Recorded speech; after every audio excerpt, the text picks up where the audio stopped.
шинжилсэн найруулгын төсөл болон хамт өргөн мэдүүлсэн бусад хуулийн төсөл, 5-д нь хуулийн этгээдийн улсын бүртгэлийн тухай хуулийн шинжилсэн найруулгын төсөл болон хамт өргөн мэдүүлсэн бусад хуулийн төсөл, 6-д нь нийт хөрөнгийн эрхийн улсын бүртгэлийн тухай хуулийн шинжилсэн найруулгын төсөл болон хамт өргөн мэдүүлсэн хуулийн төсөл гэсэн.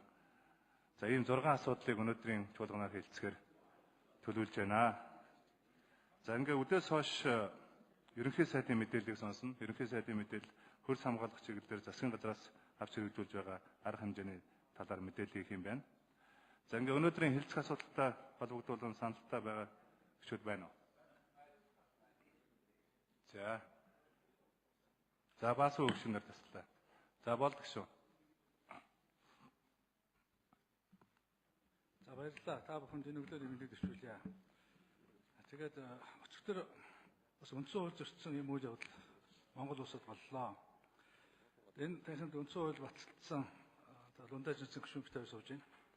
Үндсэн хуулийг баталж яхад 16 дугаар зүйл Монгол улсын иргэн дараах үндсэн эрх хэрэгчлөөг баталгаатай адилна гэж энэ бол энэ үндсэн хуулийн амин сүнс. Энэ 16 дугаар зүйлийн 16-ад бол би та бүхэнд уншиж өгье. 16 итгэл үнэмшилтэй байх, үзэл бодлоо чөлөөтэй илэрхийлэх, үг хэлэх, хэвлэн нийтлэх, тайван жагсаад цуглаан хийх эрх чөлөөтэй гэж. Эрхтэй ч биш, эрх чөлөөтэй гэж.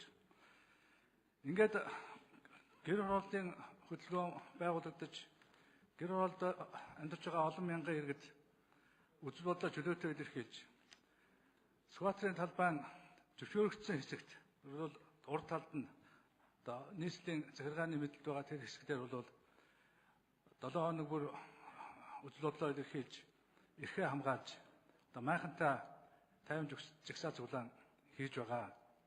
Тэгээ өчтөр орой шөнөөр эсэргүүцлээ илэрхийлж байгаа үзэл бодлоо илэрхийлж байгаа энэ иргэдийг хүч хэрэглэж, гавлаж, баривчилж майхан хэрэгслийн хурааж ийм балмад үйл ажиллагааг явуулсан байна.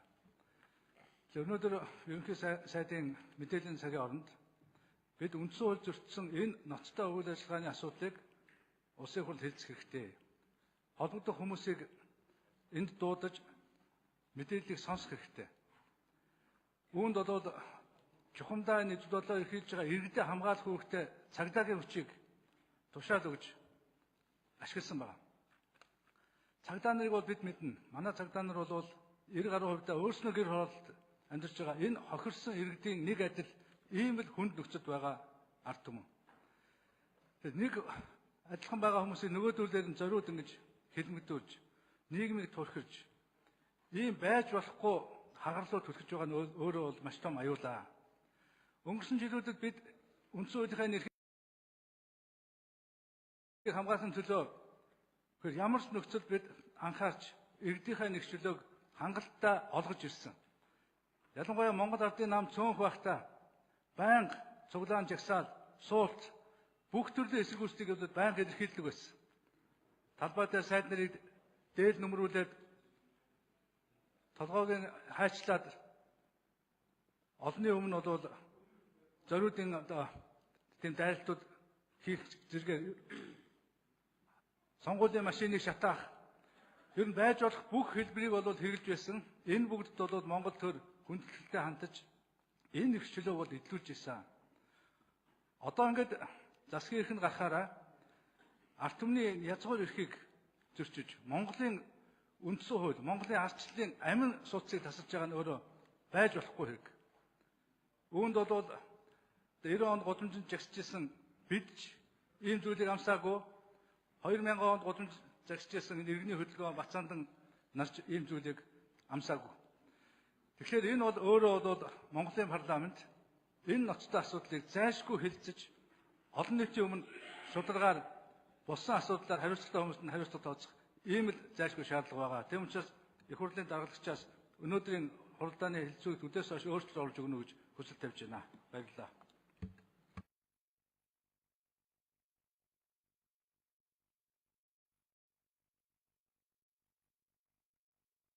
Бацаандан гişүн. За би хүний эрхийн асуудлаар ярихыг хүсэж байна. Улсын хурлын гишүүн хүн хүний эрхийн дэд хорооны гишүүний хувьд Монгол улс дахь хүний эрхийн нөхцөл байдал нэлээд хүнд байдалд орсон байна гэж харж байна.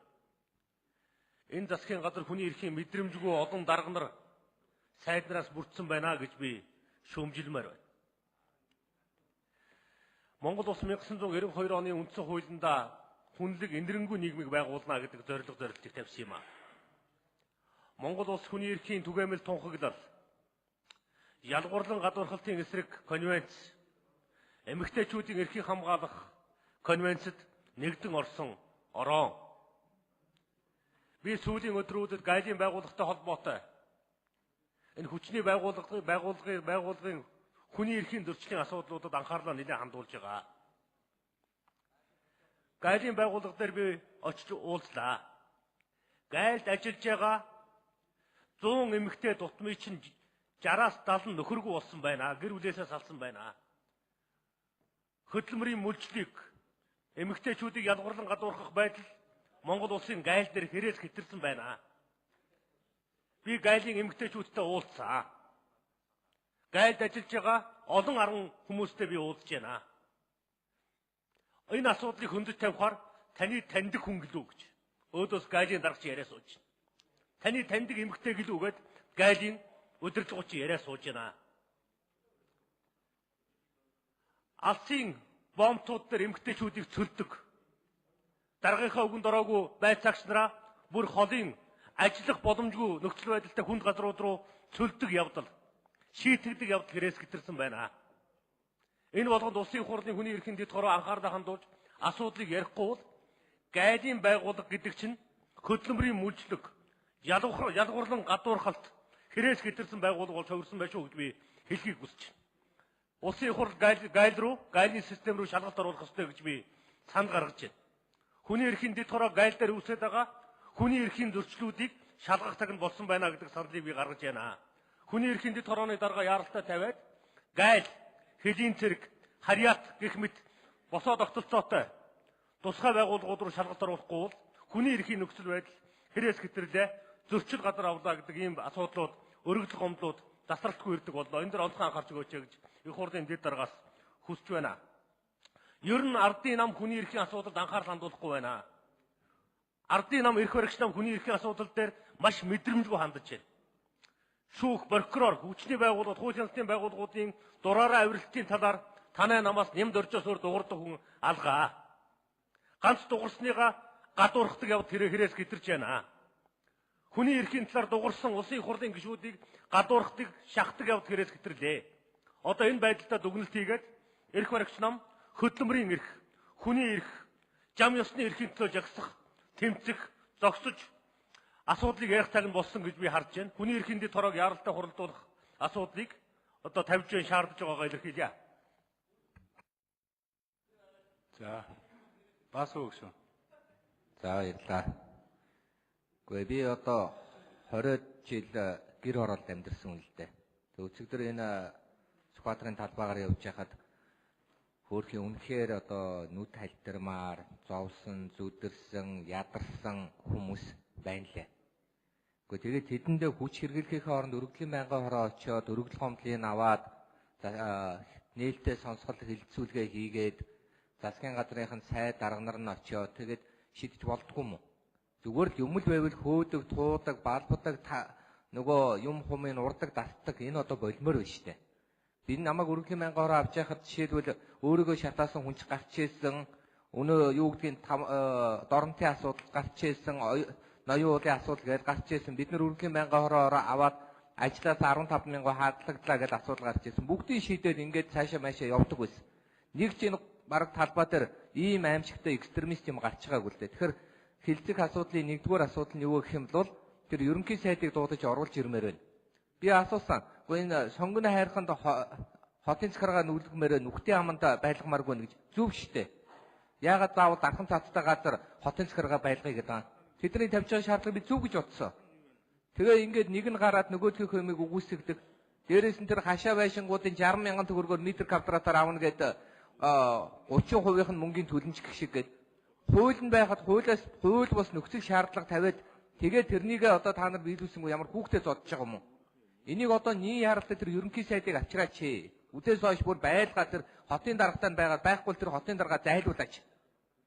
Ядаргаатай нэр үнэхээр энэ хотын гэр хорооллын амьдралыг мэдхгүй нэг энд авчирсны гай гарч ийн гэж би хэлээд байна шүү дээ. Нэгдүгüүрт нь энийг хэлмээр байна. Хоёрдугаарт нь одоо энэ 6 сарын нэгэн болох гээд байна. 20 мянга хизээ ирэх вэ гэж хүмүүс уцтаад байна. 2 хүүхэдтэй нэг бэлэг аваад өгчээ. Ямар сайхан бэ гэж чинь 6 сарын нэгэн та бүхэн 20 мянгаыг өглөө гэж одоо реклам хийх гээгүй бол 30 минутын дотор өмнө шийдэх асуудлыг одоо хүртэл оруулж ирэхгүй. Энд дараагийн 7 хоногт баяртай зэрэгцүүлж реклам хийх гэдэг юм уу? Манайхан аныхан 100% өглөө, манайхан хүсэнд нь өглөө гэж ярих гэдэг юм уу? Ажлын хэсэг болохоор яриад 100%-ийг яаж өгөх вэ гэдэг нөхцлөөр ажлын хэсэг байгуулыг ангуут нь гарч ирээ ажлын хэсгийн ахлагч 80% өгнө. Олон улсын валютын санал ингэж гуугаад байгаа. Өөр аргагүйгээд барьцаалагдсан төр шиг болчиход байна шүү энэ гадныханд. Тийм учраас энэ хүүхдийн мөнгөний асуудлыг нэгдүгээр ээлжинд тавиач. Хүүхдүүдээ нэгдүгээрт нь тавья л да. Тухайн үед бид нар төсвийн байнгын орон дээр ярьж байхад бол бүгдээрээ л амандаа тэгье. Хүүхдийн мөнгөө өгье. Хүүхдийн мөнгөө нэгдүгээрт нь 100% болгоё. Аргачлалаа харин сонгоё. Хоёр талаас ярьж энэ аргачлалыг нэг болгоод ороод ир гэсэн алга. Тэгээ одоо өнөөдөр 5 дахь өдөр. Өнөөдөр шийдэхгүй бол эн чинь дахиад нөгөө сангийн амаараа орно, мөнгүүд нь орохгүй байна. Тэр ээжүүд яагаад нэг өдөр памперсны мөнгийг төр засгаас ганцхан удаагийн памперсны мөнгийг авч болдгүй юм. Тэр чинь тэр ээжид хэрэгтэй шүү дээ. Зарим хүмүүс нь хэрэггүй байж магадгүй. Зурагттай, телевизтэй гэж хэлээл эцээцд юу гэдгийг 20% нь хассан шүү дээ. Ипотекийн зээлтэй хүмүүс байсан тэд нар. Хөргөчтэй гэж байгаа ч гэсэн тэр нь он жил нь хугацаанд дууссан тийм юм байсан. Зурагттай гэж байгаа нь бас адилхан. Та бүгд чиг юм олон сувг үзчихдэг ч хүмүүс биш. Тийм учраас өнөөдөр 65-удаа байхдаа хүүхдээсээ битгий мөнгө харамлаач. Ядаж хүүхдийн мөнгөөр битгий улс төр хийгээч. 6 сарын 1 боллоо шүү. 6 сарын 1-ээс өмнө нийт яралтай өдрийн дотор баг шийдээд явчих асуудлуудаа шийдээ явмаар байна. Яагаад хойшлуулад байгааг би ойлгохгүй байна. Тийм учраас энэ өнөөдрийн 1-р асуудал төр хүүхдийн мөнгийг оруулж өгөөч гэдэг ийм байр суурьтай байна. Энэ бүр гормын санал оргож ягаад хүүхдийн мөнгөний асуудлыг эхний ээлжинд хилцэхгүй гэдэг санал хураалт явуулаад дэмжигдүүл энийг цаашаа явмаар байна. За гişүүд хилцэх асуудалтай холбогдуулж үг хэлж байна. Гэхдээ улсын хурлын чуулган чинь өөрөө дэгтэй штэ. Тийм ээ. Тийм учраас одоо өглөө бүхэн ирээд энэ хилцэх асуудалтай холбогдуулж огт холбогдлого асуудлуудаар ингээд байр суурь илэрхийлж байгаа нь бол дахиад дивж ирчихэж байгаа асуудал байгаа байхгүй. Өчигдрийн тэр гэр хорооллын хөдөлгөөнийх нэг одоо хүч хэрэгжилж тараасан асуудлуудыг бас өгшөнчрлээ, болгошөнчрлээ. Тэг энэ үнэхээр одоо хууль зөрчсөн байна уу гэдэг асуудлыг бол хууль хяналтын байгууллага шалгах ёстой гэж ойлгож байгаа. Үндсэн хуулиар бол Монгол улсын иргэд үзэл бодлоо илэрхийлэх, жагсах, цуглах энэ эрх нь бол нээлттэй. Гэхдээ Монгол бол хуулийн засаглалтаа жагсаал цуглааны тухай хуулийн дагуу нийцүүлж жагсаал цуглаанаа хийх ёстой. Энэ асуудлыг одоо өдөөс хойш ерөнхий сайдын цаг байгаа хэрэг эрхлэхийн дарга байна. Тэгээд энэ сая 2 гишүүний холбогдуулж асуусан асуултуудыг бол ерөнхий сайдын цагийн үеэр манай сөрөг хүчнийхэн өнөөдөр асуусан шүү дээ. Тийм учраас энэ асуултаа тавих хаа гэж бодож байна. За хүүхдийн мөнгөний асуудал дээр бол одоо төсвийн байнгын орооны хурал хүлээгдэж байгаа.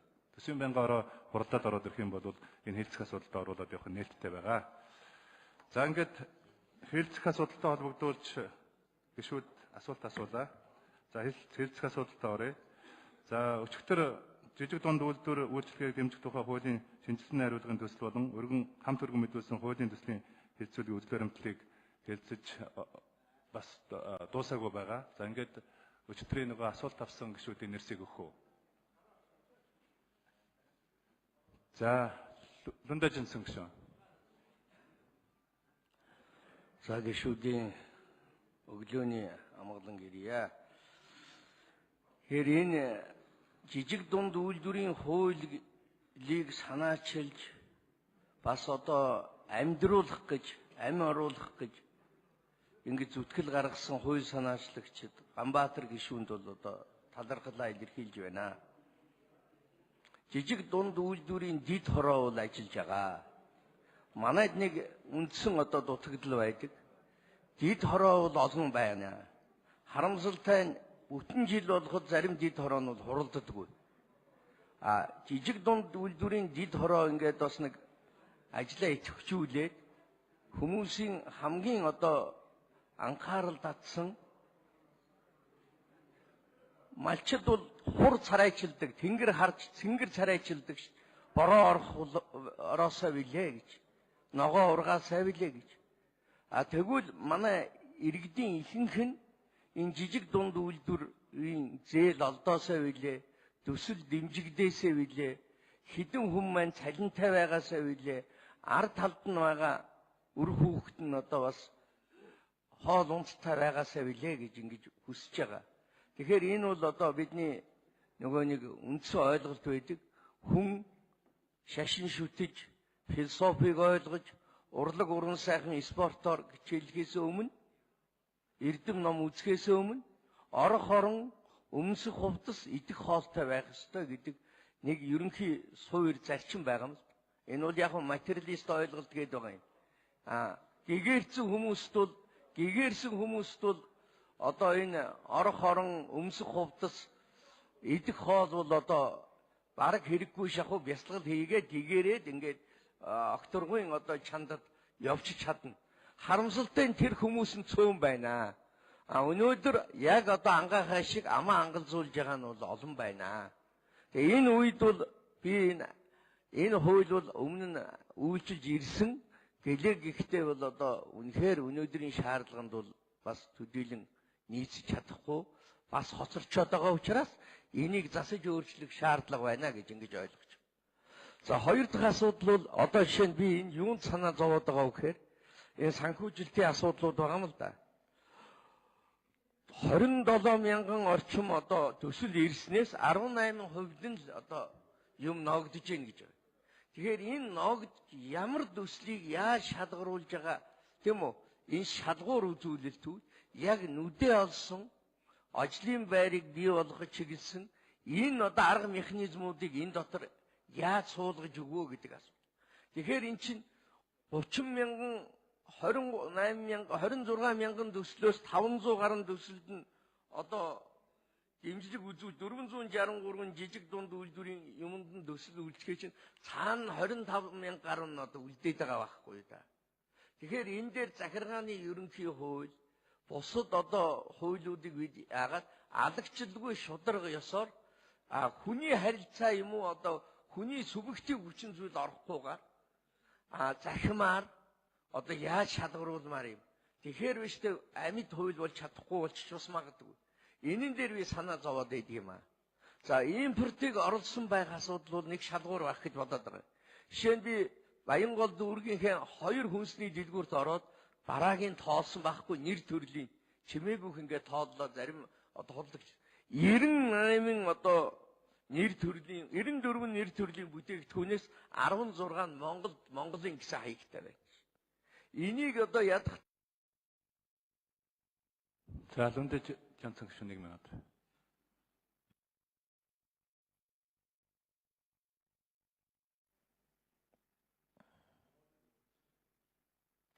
Ядахтаа одоо 3-2 нь импортих энэ хүнс бараа холилдсон тийм холимог маягийн дэлгүүр байна л л гэр ах вэ янз бүрийн морс.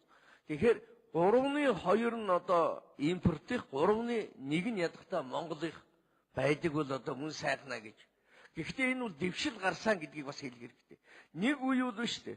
Монголд үйлдвэрсэн 3 юм байсан. 3 юмны дэргэд бол 16 болсон байна. Гэхдээ энэ бол олон жилийн өмнө л дөө ердөө тохиролцооны дэлгүүр гэдэг нэг юм байсан шүү дээ. Нийл одоо гадаад. Тэгээд 3 юм л одоо Монголоос харж ирснийг бодоход бол миний энэ бол санамсаргүй төвөрийн арга. Тэрнээс биш нарийн сакс максыг судалсан юм бол биш. Тэгэхээр би юу гэж бодоод өгөхөр 3-1-ийг Монголд үйлдвэрлэв. Энэ нь чиглэсэн одоо За улсын хурлын гишүүн эс эрдэнэ урилгаар сонгон хайрхан дүүргийн арчилсан намын гишүүд улсын хурлын үйл ажиллагаа төрийн ордонтой танилцж байгаа юм байна. За та бүхэнд улсын хурлын гишүүдийн нэрийн өмнөөс ажлын өндөр амжилт сайн бүхнийг хүсээрэй. Манай арчилсан намын бүлгийнхний суудаг энэ жигүүр гэсэн гишүүн байх ёстой. За ажлын хэсгийг танилцуулъя. За эрдэнэ сайхан хүн сүд аж ахуй хөнгөн үйлдвэрийн яамны жижиг дунд үйлдвэр хоршооны бодлогын хэрэглэлийг зохицуулах газрын дарга гам төмөр хүнс үдэ аж ахуй хөнгөн үйлдвэрийн яамны жижиг дунд үйлдвэрийг хөгжүүлэх санхүү хөрөнгөний хэлтсийн дарга мөнх чойж яамны төрийн захиргааны удирдлагын газрын хуулийн хэлтсийн мэргэжилтэн инх төр яамны жижиг дунд үйлдвэр хоршоо бодлогын хэрэгжилтийг зохицуулах газрын мэргэжилтэн сугар баяр яамны бодлого төлөлтийн газрын мэргэжилтэн гэсэн юм ажлын хэсэг хүрэлцэж ирсэн байгаа юм байна. За хууль санаачлагч Ганбаатар гишүүн асуултанд хариулна. За өглөөний мэнд хүргье. За баярлалаа. Дундаж Жансан гишүүний асуултанд хариулъя. За би бас сүүлээс нь эхлэе гэж бодож чинь тийм ээ. Ер нь дотоодд үйлдвэрлэдэг ялангуяа хүнсний бараанууд одоо их бага байгаа гэдэг дээр бол би санал болныг байна. Гэхдээ одоо хүнсний бараан дотроо одоо шингэн хүнс буюу гурилан бүтээгдэхүүн Монгол улс бараг гаднаас импортлох нь одоо бараг зогссон байгаа. Жилээс жилд нэлээд сайн ахиж байгаа.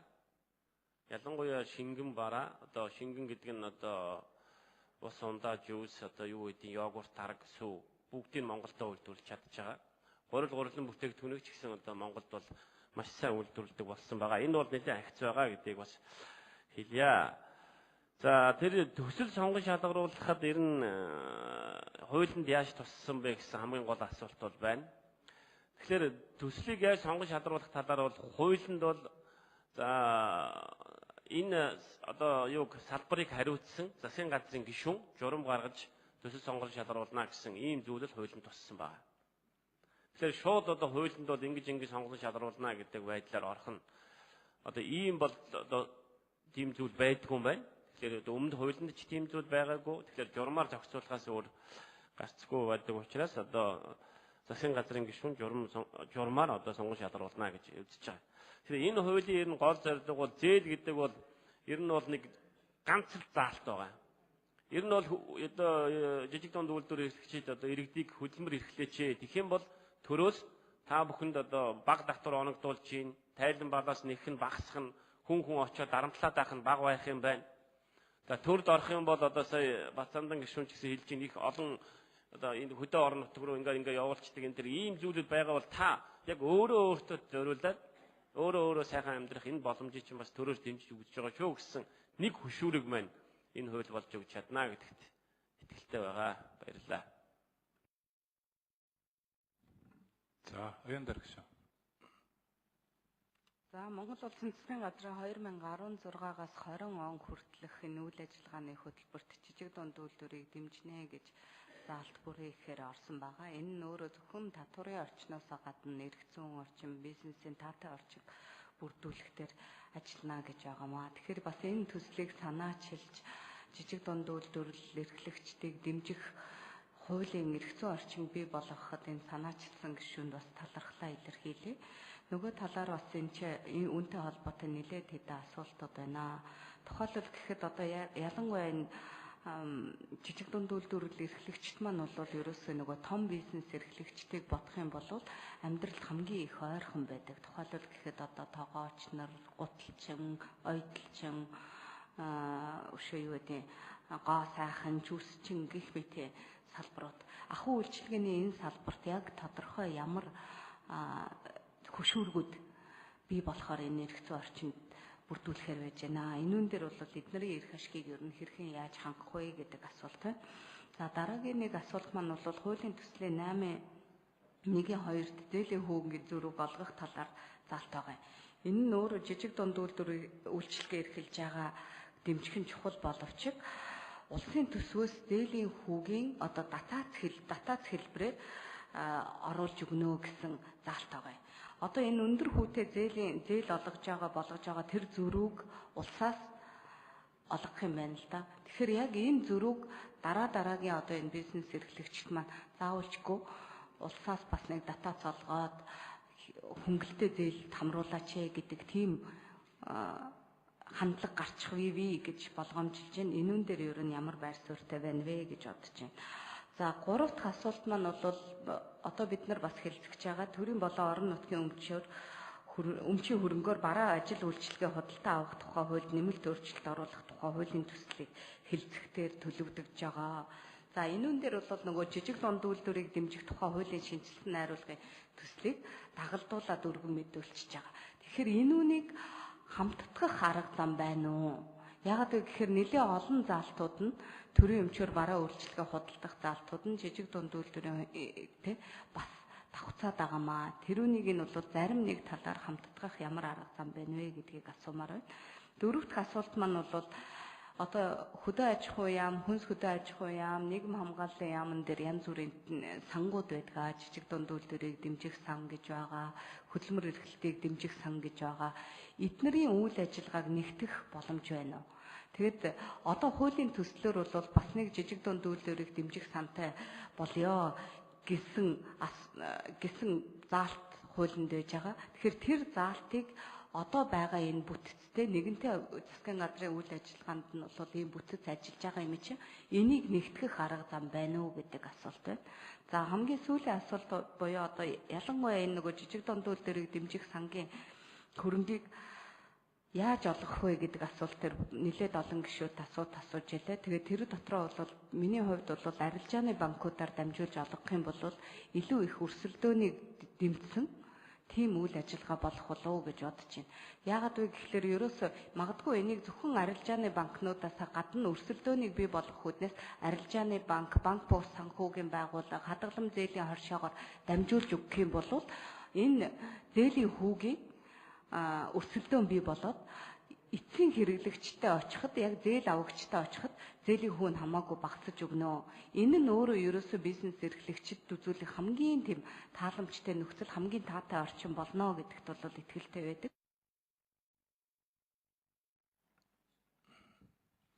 За зочд төлөөлөгчдийг танилцуулъя. Улсын хурлын гишүүн Гамболдын урилгаар Чингэлтэй дүүргийн 16 дугаар хорооны 221 246 дугаар цэцэрлэгийн багш ажилчид улсын хурлын үйл ажиллагаа төрийн ордонтой танилцж байна. За та бүхэнд улсын хурлын гишүүдийн нэрийн өмнөөс ажлын өндөр амжилт эрүүлэн сайн сайхан бүгнийг хүсээрөөё. За хууль санаачлагч Ханбатар гишүүн. За оюундар гишүүнтэй баярлалаа. За сүүлийн асуултнаас нь эхлэе. Ер нь гэхдээ банкар дамжуулна гэдэг нь сул талтай, давуу талтай. Шууд сангаас олгоно гэдэг нь бас сул талтай, давуу талтай. Банкар явуулахлаар ерөөсөө сул тал нь юу вэ гэхээр тайлан баланс барьцаа хөрөнгө нэгтгэг. Тэгэхээр яг дөнгөж бизнес эрхэлж байгаа хүмүүст бол энийг хангах боломж нь бас бага байгаа юм.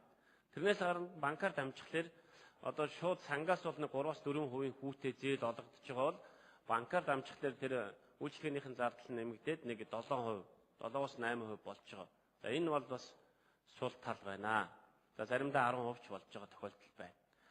Тэгэхээр сангаас олгохлоор одоо юу гэдгийг бас одоо улс төрийн нөлөө их ордог. Одоо сонгуул шалгаруулалтанд нь одоо янз янзын улс төрийн нөлөөлүүд их ордог. Одоо хөндлөнгийн нөлөөлүүд ордог. Одоо эзнээ олохгүй байх. Одоо эргэн төлөлтөн дээр нь асуудал үүсдэг ч гэдэг юм уу. Банкар явж байгаа тохиолдолд эргэн төлөлт нь маш сайн байгаа.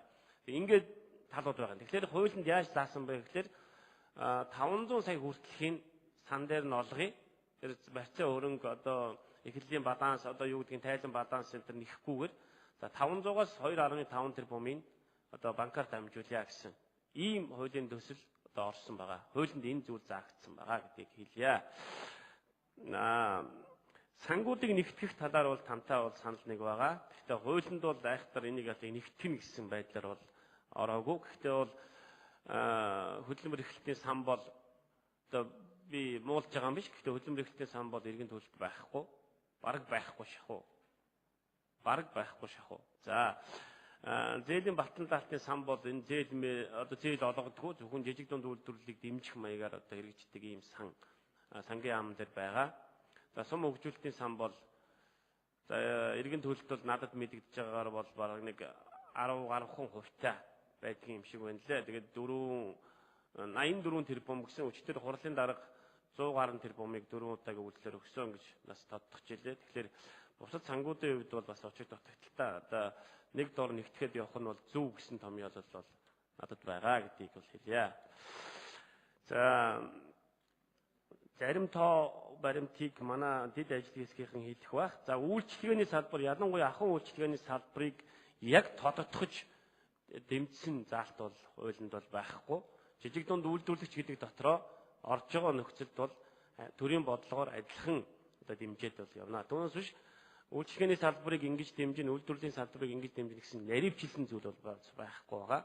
Тэгээ энийг бол яг ажлын хэсгийн явцад бол яг нэмэн үртгийг бий болгож байгаа одоо яг үйлдвэрлэлийн салбарыг одоо яаж дэмжих вэ гэдэг талаар бас ажлын хэсгээр нэмээд оруулж байгаа. Би бас одоо нэг ялгахгүй гэсэн одоо чиг баримжааг бас гол болгосон гэдгийг та бүхэн одоо анхаараа гэж тайлбарлая. За бусад хоёр асуултанд нь одоо дид ажлын хэсгийнхэн хариулъя. Дарга. За дид ажлын хэсэг 82 дугаар микрофон уу тий? За 82 дугаар. За оюун гишүүний асуултанд хариулъя. Хүн сайдтай чихрын хөнгөн үйлдвэрийн яамны жижиг дунд үйлдвэр хоршооны бодлогын хэрэгжилтийг зохицуулах газрын дарга Эрдэнэ сайхан хариулъя.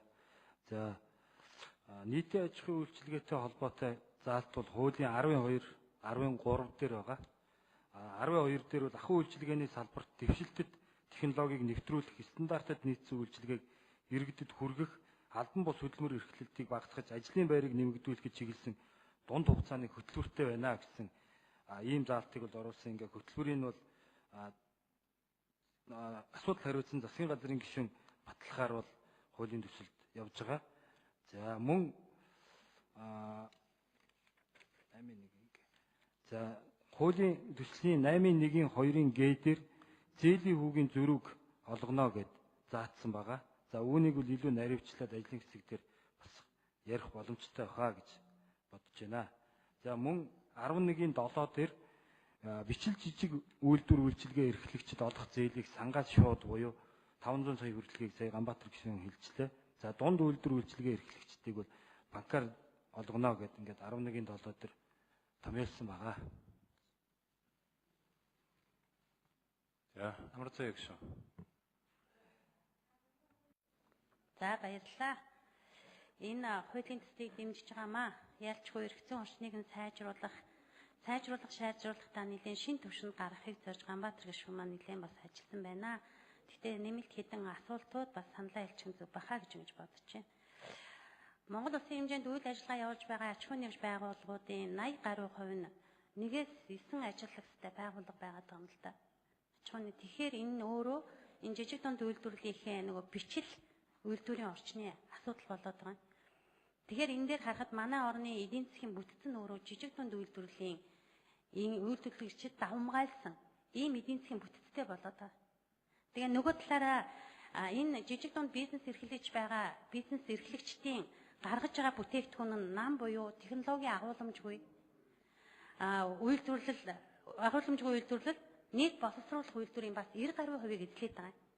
Ингээд ирэхээр гадаад зах зээл дээр өрсөлдөх чадвар, экспортод гарах боломж нөхцөл, за үйлдвэрлэсэн бараа бүтээгдэхүүн нь зарагдахгүй, борлуулагдахгүй байгаа ийм нөхцөл байдлууд Монгол улс даяар бас байгаад байгаамаа. Тэгээ энэ дээр би бас хөтөөчхөн сайд маань байж байна. 1-2 асуултыг асууя. Жижиг дунд үйлдвэрлэлийн өрсөлдөх чадварыг сайжруулах чиглэсэн ямар ажлууд бодлогын хэмжээнд өнгөрсөн хугацаанд хийж өрсөлдөх чадварыг нь нэмэгдүүлж гадаадын зах зээл бүтээгдэхүүн үйлчлэгийг нэвтрүүлэх гарах чадварыг нь сайжруулсан хэдэн аж ахуй нэгж байгаа вэ? Нэгсэндээ жижигийг дунд болгох, дундыг том болгох ийм төрлийн бодлогын хэмжээнд авч хэрэгжүүлсэн ийм одоо бодлого арга хэмжээ байна уу? Өнгөрсөн хугацааны гэж ингэж асуумаар байна. Хоёрдугаарт нь энэ хуулийг ингээд судлаад байхад тэр дундаа төрлийн бодлогыг илүү бүр тодорхой маш олон заалтуудыг нэмж оруулад дээрээс нь нэмээд нутгийн өөрөө удирдах байгууллага засаг даргын бүрэн эрхийг ингээд тусгацсан байна л да.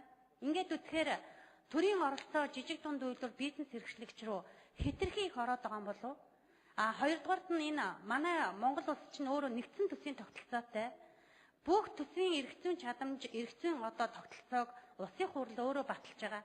Тэгтэл нөгөө аймгийн засаг дарга, аймгийн иргэдийн хурал, сумын засаг дарга, сумын иргэдийн хурал жижиг дунд үйлдвэрлэлийг дэмжих хөрөнгө их усрууд хомсдолтой.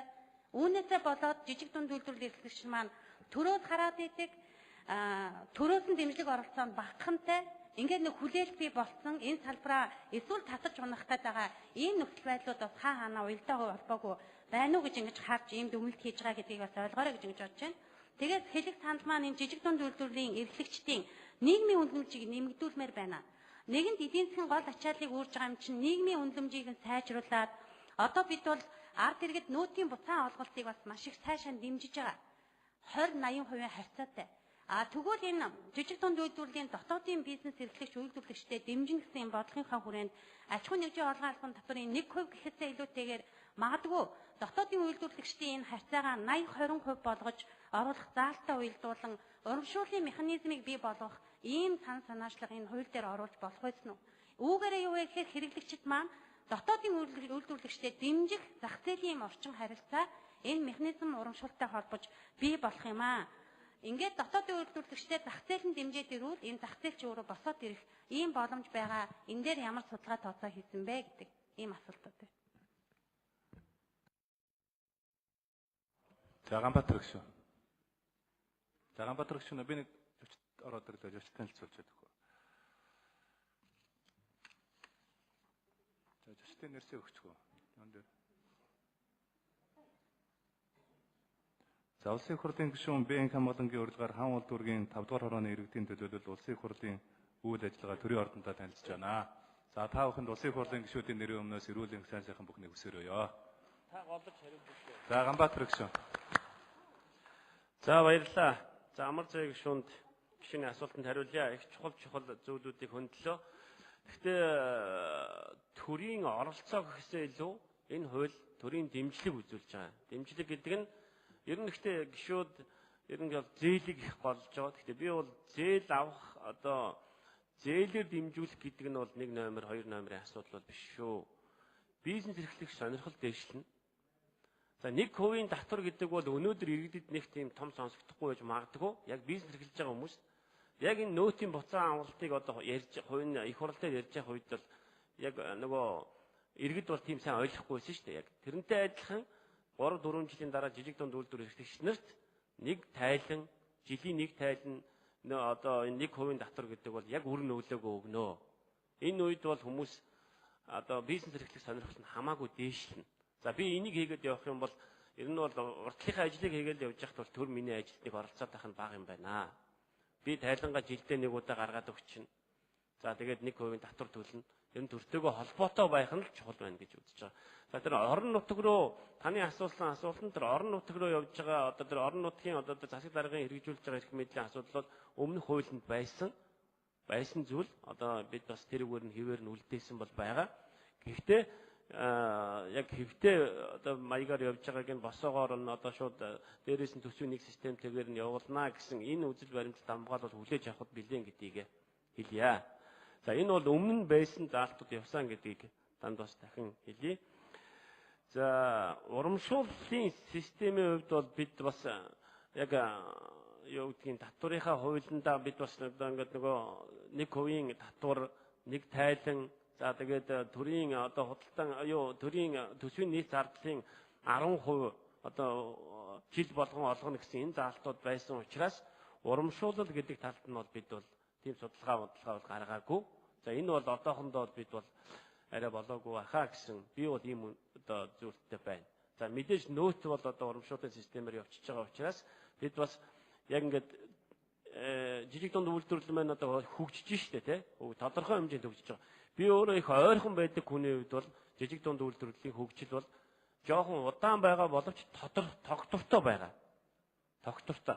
За нэлийн хол байдаг хүмүүс бол байхгүй байна, удаан байна, жижиг дунд үйлдвэрлэл хөгжихгүй байна гэж ярьж байгаа бол за Монголд бол тодорхой тогтвортойгоор бол өсөж байгаа. Гэхдээ удаан бол байгаа гэдгийг бас тайлбарлая. За таны үлдсэн асуултнуудад манай дэд ажлын хэсгийнх нь хариулнаа. Баярлалаа. За Бацэрэг сайд.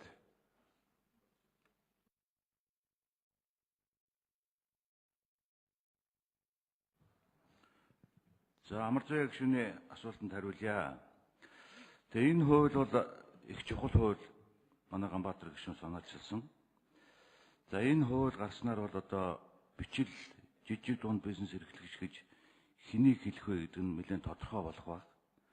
Төрийн үзүүлэх дэмжлэг бас тодорхой болно. За эрх зүйн орчин сайжирнаа л гэж бид нар харж байгаа. Тэгээ үнэхээр энэ Монгол улсад хамгийн их ажлын байрыг бий болгож байгаа. Тэгээ бид ч нөгөө экспортлогч олон болно гэж зориод байгаа. Тэгээ энэ ажлыг одоо гол одоо нуглаж хийх хүмүүс нь одоо энэ жижиг дунд бизнес эрхлэгчтэй гэж бид нар харж байгаа. Тэгээ хуулинд зээлийн хэмжээнд жоохон босго тавиад байгаа юм. Тэгээ энэ босго бол хэрэггүй юм санагдаж байгаа. Тэгээ өнөөдөр жижиг дунд гэдгээр хязгаарлаад улам жижигрүүлээд авах уу? За жижиг дунд гэдгээ бүр тодорхой болгоод өмнөх хуулийн төслийн ажил хэлэхээр яригдчихсан шүү дээ. Жижиг дунд бизнес эрхлэгч гэж хэнийг хэлэх вэ гэдэг. Тэгээ тэрийг энэ хуулиар бол тодорхой болгоно гэж харж байгаа. Тэгээд төрийн дэмжлэг тодорхой болгох гэдэг. Түрүүн Ганбаатар гишүүн хэллээ. Одоо жижиг дунд бизнес эрхлэгчид 1.5 тэрбум төгрөг хүртэлх орлоготой аж ахуйн нэгжүүдийн орлогын албан татварыг 1 куб болгоно гэдэг. Энэ бол төрийн бодит дэмжлэг. Тэгээд улсын их хурл засгийн газраас баталсан хөтөлбөрийг санхүүжүүлэх гол нь энэ шүү дээ. Засгийн газрын үйл ажиллагааны хөтөлбөрөөр одоо засгийн газар батлуулдаг. Тэгээ энэ хөтөлбөрөө одоо ажил болгох энэ амлсан зүйлээ одоо иргэдэд хүрэхийн тулд одоо энэ хөтөлбөр боловсруулж байгаа. Тэгээ энэ хөтөлбөрийг одоо санхүүжүүлэх, тэгээ ажил болгох ийм л зорилготой энэ хуулийн төсөл одоо боловсруулах гэж харж байгаа. Тэгээ эрх зүйн орчин бол одоо сайжирнаа л гэж ингэж харж энэ хуулийн төслийг одоо боловсруулсан. Тэгээ яам бол одоо энэ хуулийн төслийг бол дэмжиж байгаа. Тэгээ түрүү хэлэхэд бол одоо босго тавьж ерөн аливаа ямиг босго тавиал бид нар хязгаарлаж байгаа шүү. Тэгээ явахгүй байна. Тэгээ бодлогын гэдэг үг бол энэ хуулинд бол маш их байна. Дахиад хэлье, энэ засгийн газар улсын их хурлаар батлсан хөтөлбөрийг санхүүжүүлэх. Тэгээ засгийн газрын үйл ажиллагааны 2016-аас 2020 оны үйл ажиллагаанд хөтөлбөрийг бид нар батлуулсан. Тэр хөтөлбөрт бид нар жижиг дунд үйлдвэр эрхлэгчдэд тодорхой болгоно. Тэднийгээ дэмжинэ. Ялангуяа одоо энэ банкны хөвгнүүд бол дандаа 2 оронтой тоон дээр байгаа. Тэгээ энэ 2 оронтой тоотоо зээлийн чин аж ахуйн нэгжүүд авч чадахгүй шүү дээ. Ялангуяа энэ жижиг дунд бизнес эрхлэгч. Тэгээ 1 оронтой бодлогын зээл олгоход одоо энэ хуулийн гол концепц нь байгаа болов уу гэсэн ийм бодолтой бас яам дээр энэ хуулийг дэмжиж байгаа шүү гэдгийг хэлэх байна. Тодорхойлоход баярлалаа. За амар зээг шин тодорхойлъё. За яамнаас асуусан асуултанд дутуу байна нэмж асууя. Манай Монгол Улсын эдийн засгийн бүтцэд жижиг дунд үйлдвэрлэгчид бол давмгаалж байгаа гэдэг онцолсон байна. Тэгэхээр энэ жижиг дунд үйлдвэрлэгчдийнхээ өрсөлдөх чадварыг сайжруулахын тулд ямар арга хэмжээ хийсэн бэ? Өнгөрсөн оныхоос өссөн үзүүлэлт юу байна вэ? Өнгөрсөн хугацаанд өрсөлдөх чадвараа ингэж сайжруулсан гаргасан бүтээгдэхүүнээ үйлдвэрлэсэн бүтээгдэхүүнээ гадаад зах зээл дээр ингэж нэвтрүүлсэн гэсэн хэдэн аж ахуй нэгж байгаа вэ гэсэн ийм асуултыг би асуусан байна. За яг Батцарыг сайд хариулах уу? Ажлын хэсэг үү? За ажлын хэсэг 82 дугаар микрофон. Тодорхой тоонууд асуугаад байна шүү дээ. За Амарзай гишүүний асуултанд хариулъя. За 2017 оны хувьд өнгөрсөн жилийн хувьд за экспортыг дэмжих хөтөлбөрийн хүрээнд 57 аж ахуйн нэгжийг 298 сая төгрөгөөр дэмжсэн байгаа. Энэ дэмжлэг нь бол экспортод гаргах одоо зарцуулсан тэр зардлыг нь буцааж олгосон. За мөн яамны зүгээс бол бизнесийн зөвлөх үйлчилгээ үзүүлэх хүний нөөцийг нь чадваржуулах сургалтуудыг зохион байгуулсан байгаа. Бүтээгдэхүүнийг хөгжүүлэх тал дээр бас бодлогын дэмжлэг үзүүлсэн. За мөн орон нутгийн нэгдэх асуулттай холбоотой Ганбаатар гишүүний хариулт дээр хуулийн заалтыг хэлчихье гэж бодож байна. 18 дугаар зүйлийн 1-1 дээр аймаг нийслэл сум дүүргийн иргэдийн төлөөлөгчдийн хурал бол тухайн шатны жил бүрийн төсөвт жижиг дунд үйлдвэр үйлчилгээг хөгжүүлэх зорилтоор хөрөнгө тусгаж батлуулна гэсэн байгаа.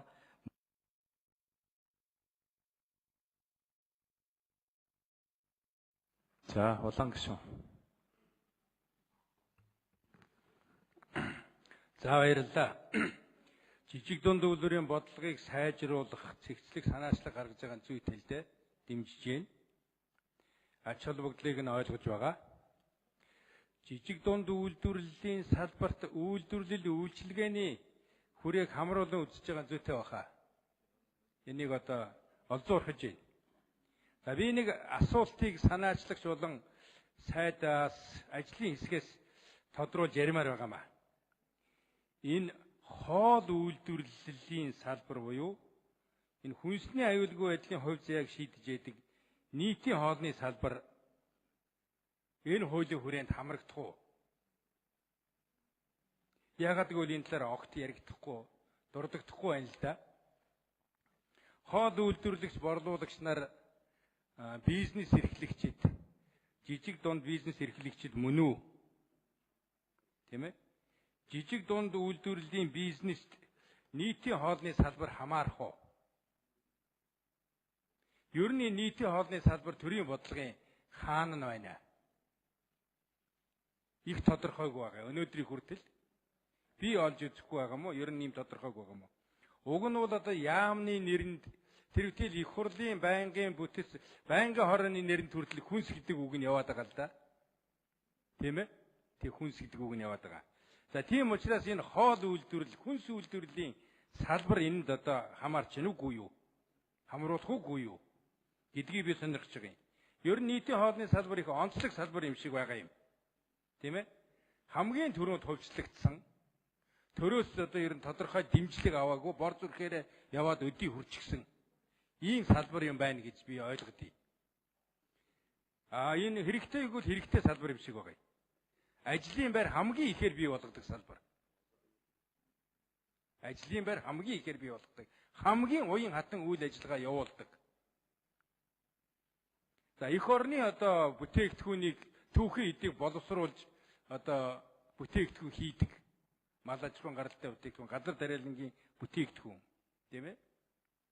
За үйлдвэрлэл, борлуулалт хоёр нь хамт явдаг. Хамт явдаг. За хүмүүс шууд хэрэгэлдэг. Хүмүүсийн хэрэглээ шууд очдог. Энэ байдлаараа бол одоо энэ хүнсний аюулгүй байдал юм бол одоо гол зангилаа салбар юм шиг байгаа юм. Нийтийн хоолны салбарын асуудлыг авч үзэхгүйгээр хүнсний аюулгүй байдлыг хангана гэдэг бол одоо байх юм уу би хувьдаа огт төсөөлөхгүй байгаа юм. Хэрвээ одоо энэ салбарт эрсдэл гарвал маш ноцтой үр дагаварт хүргэж болзошгүй. Тийм ээ? За ийм учраас энэ нэг онцгой анхаарах салбар муу юм болов гэж би хувьдаа бодоод байгаа юм. Нийтийн хоолны салбар бол өөрөө том, жижиг, дунд, бүр тэр хэлтийн хэл магадгүй өрхийн аж ахуйн хэлбэрүүдийг ч өөртөө нэгтгэсэн ийм нэг салбар байх шиг байгаа юм. Тийм ээ? Тэгэхээр эдгээр одоо үйлдвэрлэл үйлчлэгээ эрхлэгчид бол төрийн анхаарал дэмжлэх хэрэгтэй л дээ. Зайлшгүй хэрэгтэй. Техник технологи шинжлэх, тоног төхөөрөмжөө шинжлэх, эргэлтийн хөрөнгөө бүрдүүлэх гэхээс эхлээд тэгээд цаашлуул одоо энэ нөгөө хуулийн хүрээнд яригадаад байгаа татварын асуудал, тайлан гаргах асуудал энэ үл яхахгүй жижиг дунд бизнестэй ажилтгаж авч үзэхээс өөр аргагүй юм салбар юм шиг байгаа юм.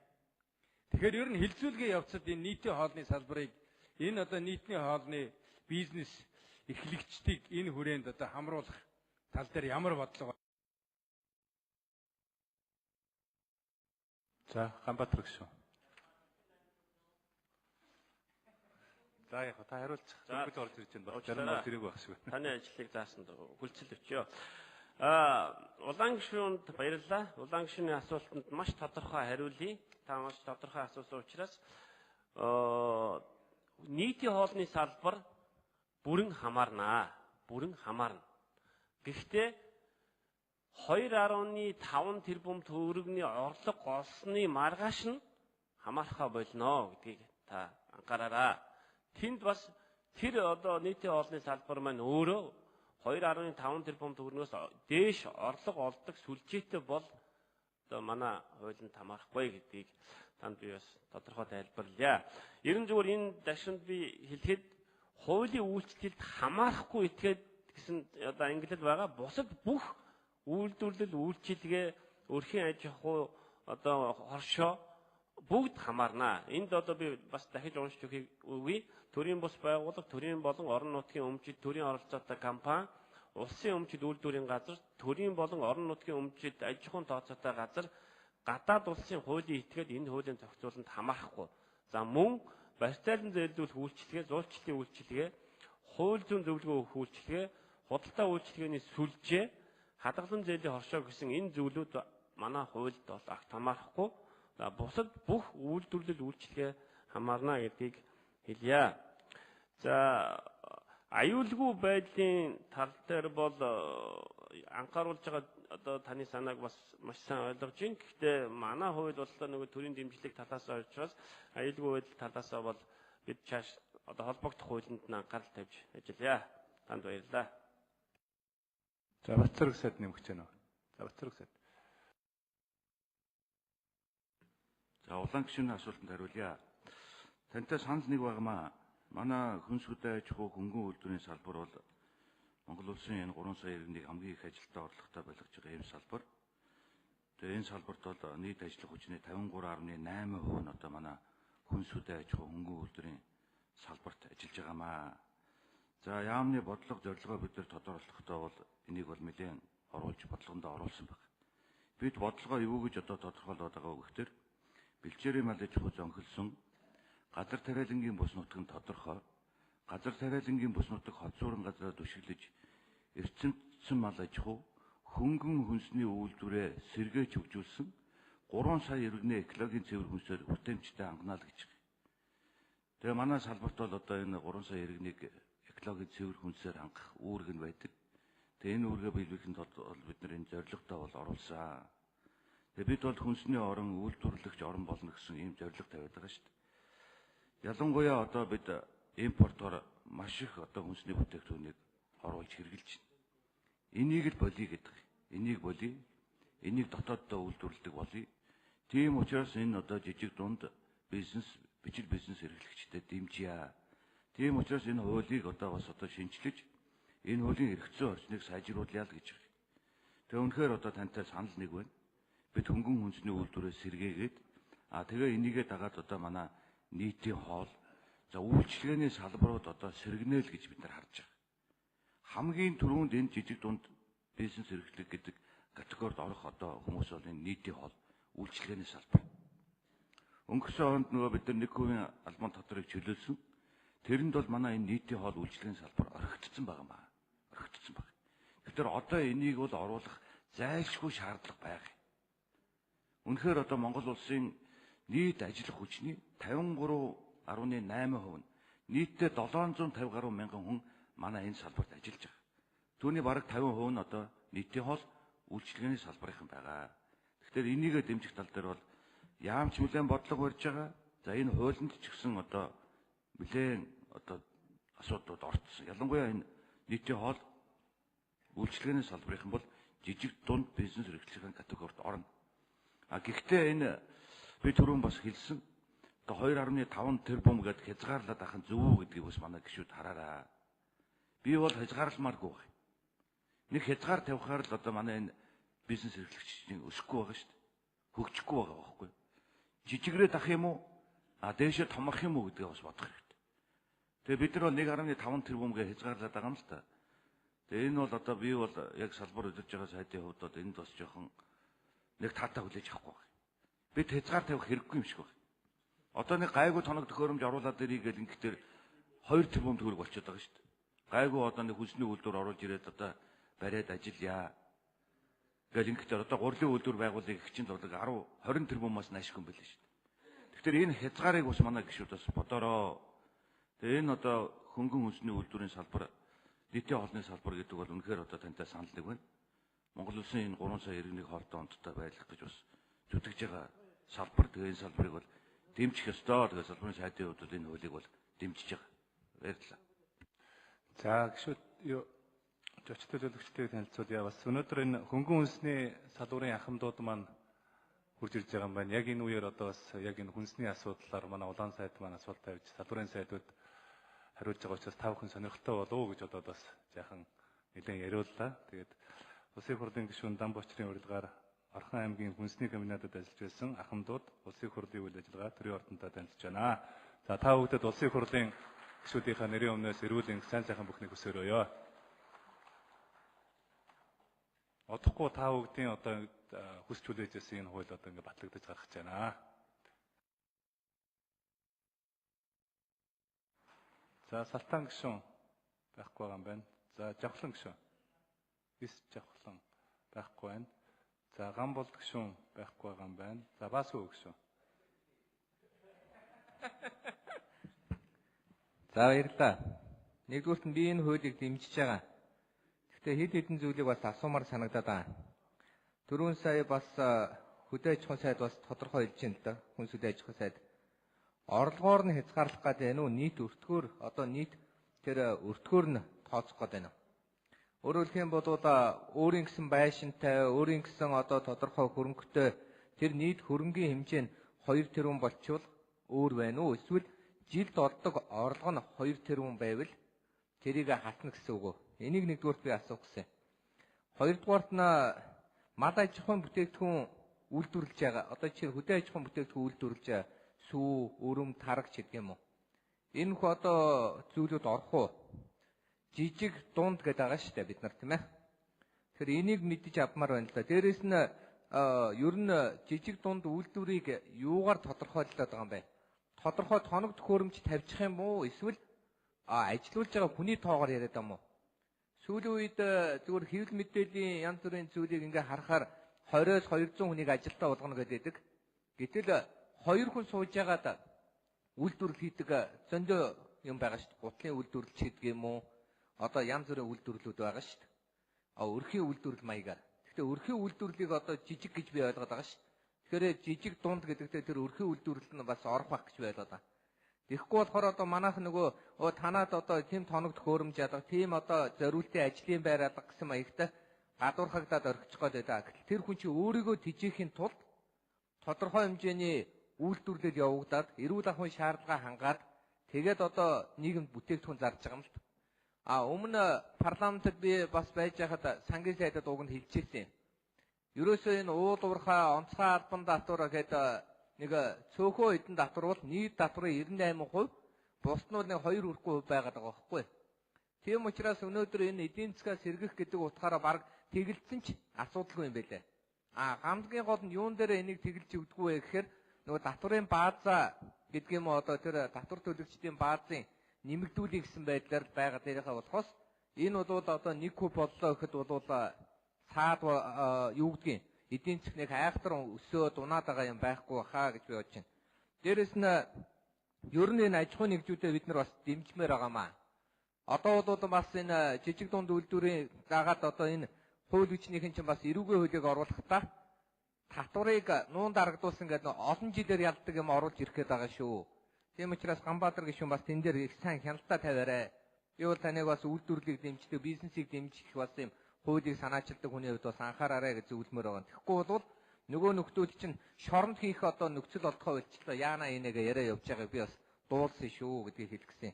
Тэгээ таны энэ хуулийг бол хувь хүнийхээ хувьд бол дэмжиж чинь хамгийн гол хүрээ нэг тодорхой байлгамаар байна. Тийм учраас тэр хүрээг надад тодорхой хийж өгөөч. Баярлалаа. За Ганбаатар гишүүн.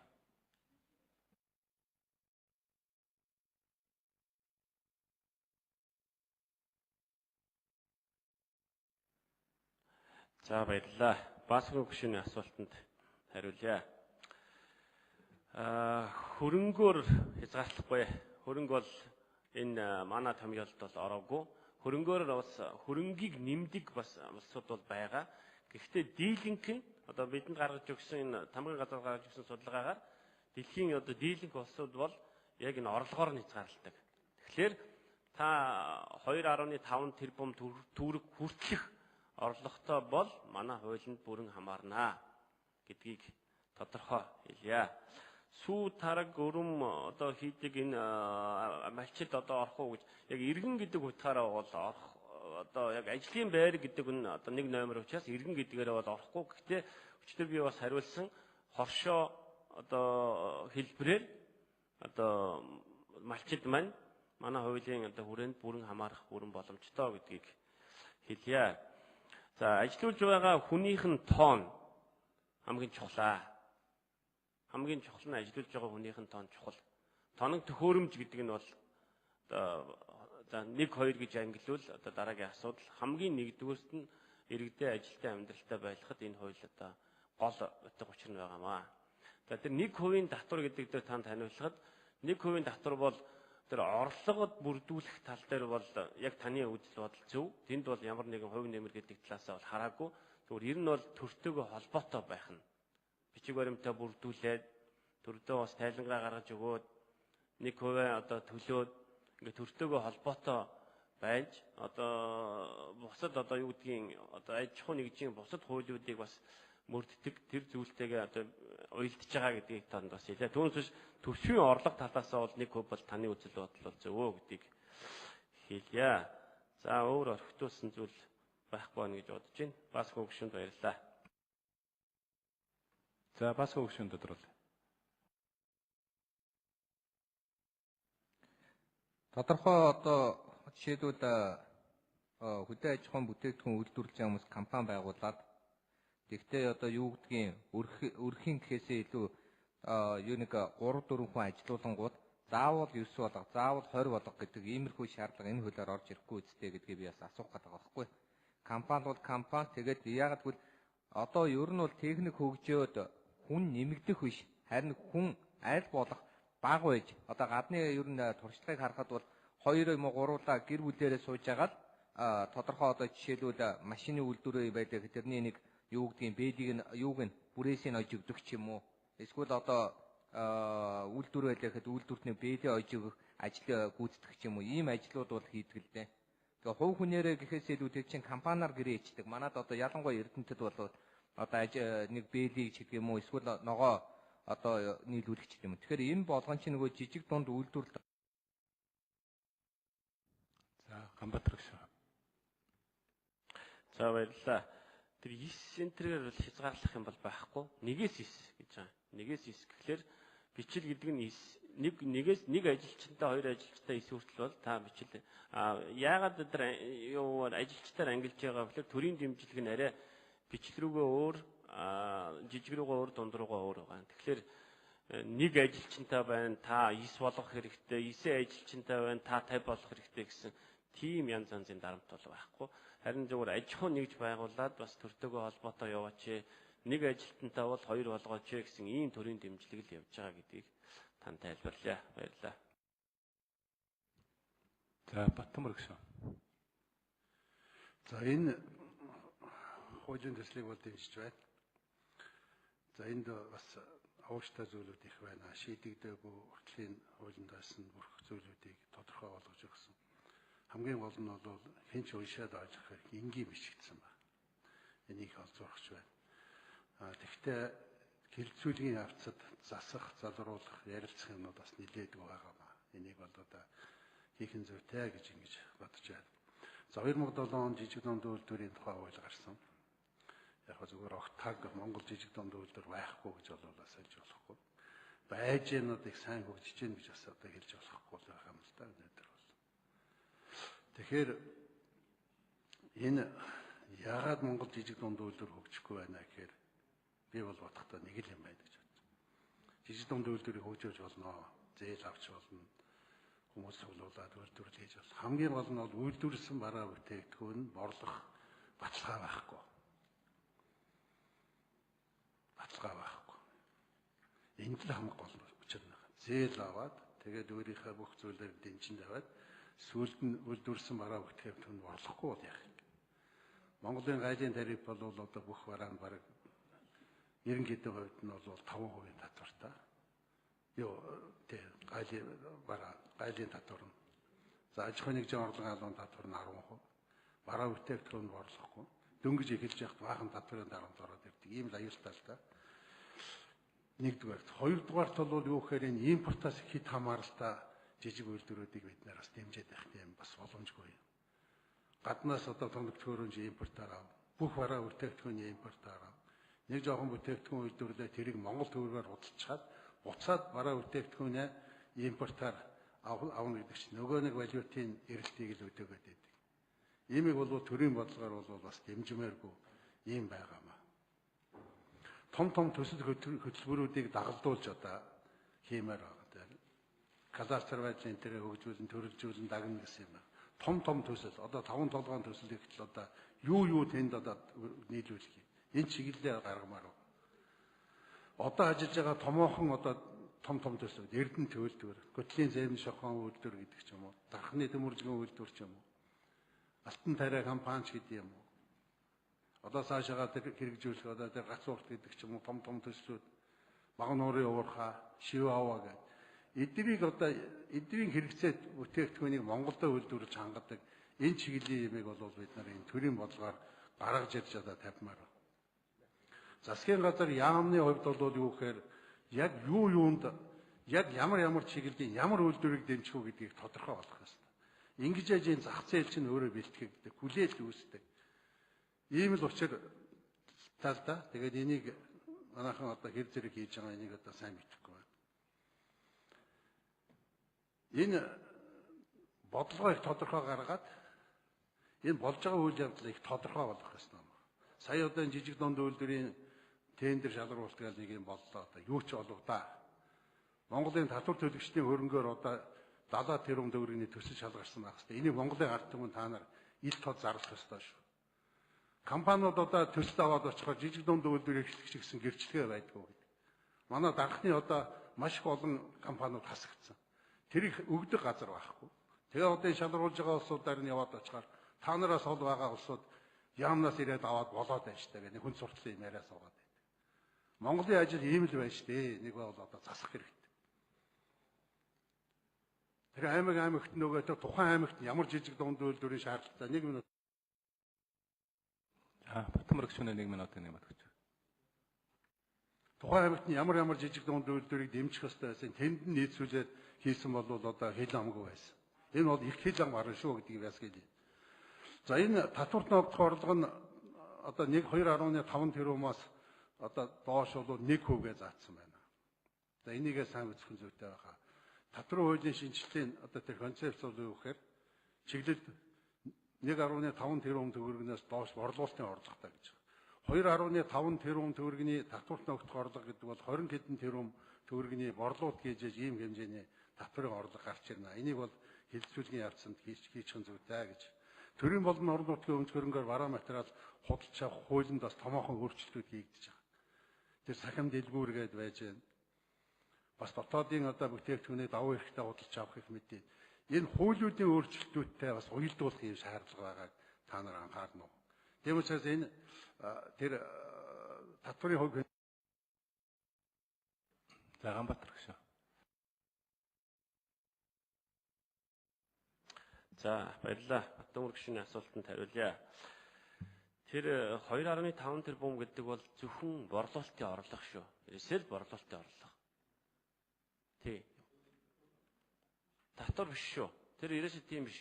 Ерөөсөө борлуулалтын орлого гэдэг үг байгаа шүү. Татвар ногдох орлого юм уу, татварын дараах ашиг юм уу, өртөг мөртөг гэсэн үг байхгүй. Ерөөсөө орсон орлого нь 2.5-аас л итгэх юм бол манайд хамаарахгүй. 2.5-аас доош орлоготой иргэдэл 1% татвар гэж байгаа. Энэ бол гэхдээ мөрийн хөтөлбөрт суусан, засгийн газрын үйл ажиллагааны хөтөлбөрт суусан зөвхөн борлуулалтын орлого шүү гэдгийг тодорхой хэлье. Энэ дээр бол өөр маргах зүйл байхгүй, зөвхөн борлуулалтын орлого. За таны санаа бол маш зөв. Ер нь яаж борлуулалтыг яах вэ? Энийг бол одоо толгоогоо гашилгаад одоо олон надтай хамт ажилласан олон гишүүд ч олон талаас ярьсан. Тэгээд ер нь бол одоо том төсөл хөтөлбөрийг л одоо хурдан төр хэрэгжүүлэх зайлшгүй шаардлагатай байгаа юм л та. Томоохон төслийн хөтөлбөрөд хурдан явуулаач. Жижиг дунд үйлдвэрлэл эрхэлж байгаа одоо бизнес эрхлэх сонирхолтой хүмүүс чинь энэ чинь түрээд байна шүү дээ. Араас нь түрээд байна. Хүлээгээд байна. Тэгэхээр одоо төр бол одоо өөрийнхөө үүргийг үүсгэгээд энэ томоохон төслийн хөтөлбөр хоорондоо булаацлаад авахгүй гон шиг одоо энийг л хурдан хөдөлгөх хэрэгтэй байгаа юм л та. Тэгжиж жижиг дунд үйлдвэрлэл хөгжиж байна. Гэхдээ энэ тэрийг хүлээгээд гэхдээ бид бол жижиг дунд үйлдвэрлэлийн суурийг бол бий болох ёстой. Суур бий болсноороо бас гадныхан орж ирээд өөрийнхөө тодорхой үйлдвэрлэлүүдийг бас байршуулах юм боломж бүрднэ гэж би харж байгаа. Тэгээд яг хуу бид бас зүгээр нэг тийм утоп юм яриа суусангүй л те бас төрийн худалдан авалтын тендерийн хуулинд бол бас нэг жижиг дунд үйлдвэрлэл эрхлэгчдээс ирж байгаа саналыг нэг 15%-аар бууруулж тооцох заалтыг бол оруулсан байгаа. Үнийн дүнгээс нь манай жижиг дундынхан байвал нэг 15%-аар бууруулж тооцоод арай нэг хямд дунд руу төхүүлэх ийм зүйлийг бас оруулсан байгаа. За уул уурхаан болон бүтээн байгуулалтын томоохон төсөл хөтөлбөрүүдийг тухайн жилийн нийт худалдан авалтын 5-аас доошгүй хувийг нь жижиг дунд үйлдвэрлэл эрхлэгчдийн салбараас худалдан авдаг байх. Энийг бас нэлээд судалж ийж 10% гэхлээр одоо манай бүтээгдэхүүн арай болохгүй.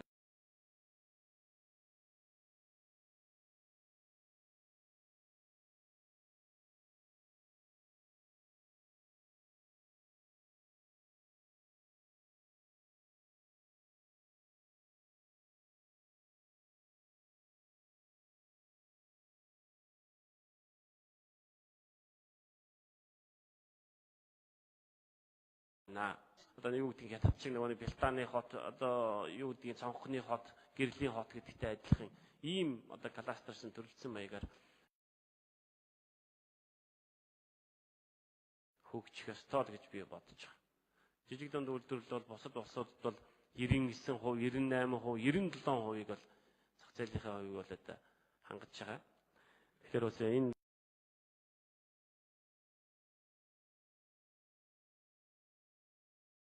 байдал маань цаашаа засагтаад явхад энэ хууль маань төхөн болох болов гэж бодож боловсруулсан гэж танд хэлье. Баярлалаа. За, улсын хурлын гишүүн боловсрол соёлын шинжилгээ ухааны сайд цогцлмоогийн урилгаар нийслэлийн 23 дугаар дунд сургуулийн ахлах ангийн сурагчид улсын хурлын үйл ажиллагаа төрийн ордонтой танилцж байна. За, дүүнертэй үйлдвэрлэлийн сангаар дамжуулаад бодлогын зээлүүд бол олгодгоо. За, энэ бол бодлогын зээл. Монгол Улсын засгийн газар улсын хурлаар баталсан хөтөлбөрүүдийг санхүүжүүлэх. Бид нөгөө импортыг орлсон экспортлогч орн болно л гээд яриад байгаа. Тэгээ нөгөө хөнгөн үндэсний үйлдвэрээ сэргээж хөгжүүлнэ гэж яриад байгаа. Тэгээ 2100 үндэсний хөтөлбөр бас бид нэр сая баталсан. За, энэ төсөл хөтөлбөрүүдээ л бид нэр санхүүжүүлэх. Тэгээд иргэдээ орлоготой ажилтаа болох зорилгоор бодлогын зээлийг олгодгоо. Тэгээ энэ жилийн төсөвт бол нэг 70 тэрбум төгрөг тавьсан. Тэгээ өнөөдөр яам дээр ирсэн байгаа одоо төсөл гэвэл 1065 төсөл ирсэн байна. Нийтдээ бараг 1.80 төгрөгийн хүсэлт ирсэн байна. Тэгээ энэ юу хэлээд байна гэхээр нөгөө жижиг дунд бизнес эрхлэгчид маань одоо үйлдвэрлэл хийя. Орлоготой болёо. Ажилтай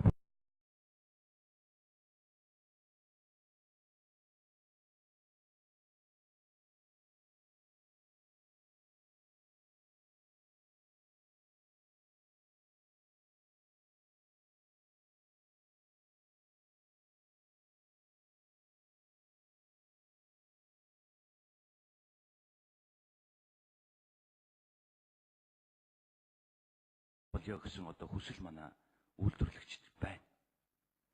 Харин харамсалтай дэмжлэггүй явахгүй салбар шүү дээ. Төрийн дэмжээс татаас. Хэрвээ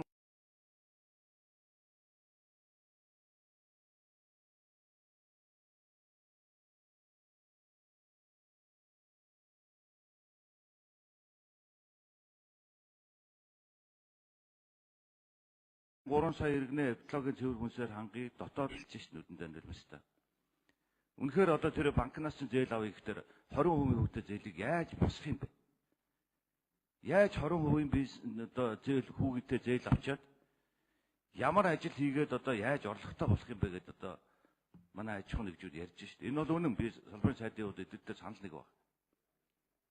Тийм учраас одоо энэ хуулиа шинжилье. Энэ хуулиа эрх зүйн орчноо сайжруулъя. За, хуулийн концепц нь бол бас агентлагтай болъё гэж байгаа шүү дээ. Тэгээ төрийг одоо нэг гарт одоо авъя бодлогыг. Тэгээ энүүгээрээ дамжуулаад одоо энэ жижиг дунд бизнес эрхлэгчтэй дэмжиж гэсэн ийм л концепцтэй хууль гарч байгаа. Тэгээ үнэхээр одоо төсвийнхаа энэ нөхцөл байдал энэ эдийн засгийн боломжоос хамаарат бид нар яг одоо хүсэж байгаа жижиг дунд бизнес эрхлэгчдийн одоо тэр хүсэж байгаа дэмжлэгийг төр үзүүлж чадахгүй байгаа. Тэгээ энийг л одоо үзүүлдэг бол сайжруулах гэж одоо манай Ганбаатар гишүүн хуулийг өргөн барьсан. Бид ч гэсэн дэмжиж байгаа. Одоо үнэхээр 19 оны төсөв яригдж байгаа. Энэ дээр бас энэ хуультайгаа уялдуулаад манай гишүүд бас бодороо төсвийг бол улсын хурл баталдаг. Тэгээ бидэнд бол нэг 70 тэрбумыг тавьчаад тэгээ нэг их 80 төгрөгийн төсөл авчаад тэгээд одоо ингээд ийм л байдалтай байгаа. Нөхцөл байдал бол үннийг хэлэх ёстой шүү дээ. Бид бол яг ард түмэндээ байгаа байдлыг үнэхээр байгаа энэ төсөв мөнгөн дээр таарсан ийм бодлого, ийм өчүүхэн байдалтай бид ажиллаж байгаа шүү дээ. Цаашдаа бол энэ эдийн засгийг бол тэлэх ёстой юм шиг санагдаж байгаа надад бол. Эдийн засгаа жоохон тэлье. Зээлийнхаа хүүг нэг оронтой тоолоо оруулъя. Одоо үүнийг дагаад бас нөгөө гадны хөрөнгө оруулалтын банкны хууль орж иж батлагдах болов уу гэж би бас бодож байгаа. Энэ хуулийг бас дэмжиж байгаа. Энэ хууль батлагдсанаар зээлийн хүү нэг оронтой тоонлоо орноо л гэж одоо найдаад байгаамаа. Үнэхээр манай энэ жижиг дунд бизнес эрхлэгчид маань одоо төрийн дэмжлэг энэ салбарт чинь хэрэгтэй байх шүү. баг. За, ундрмаг шүү. За, энэ жижиг дунд үйлдвэр үйлчилгээг одоо энэ хуулийг бол бас дэмжиж байгаа. Тэгэд энэ маань бол бас өнөөдөр улс их оронд за тэр дундаа өрх гэр бүлд бол маш чухал хэрэгцээтэй бас ийм хууль нийгэмд бол хүлээгдэж байгаа. Тэгэд бид нарт бол олон одоо жижиг дунд бизнес эмэгтэйчүүд за худалдаа аж үйлдвэрийн танхимынхан бас ирж уулзаж бас саналаа өгчээсэн. Тэгэд энэ дээр нэг зүйл байна. Ингээд 783 иргэд маань энд ордгоо гэж энэ бол том тоо. Хүн амын маань 54%.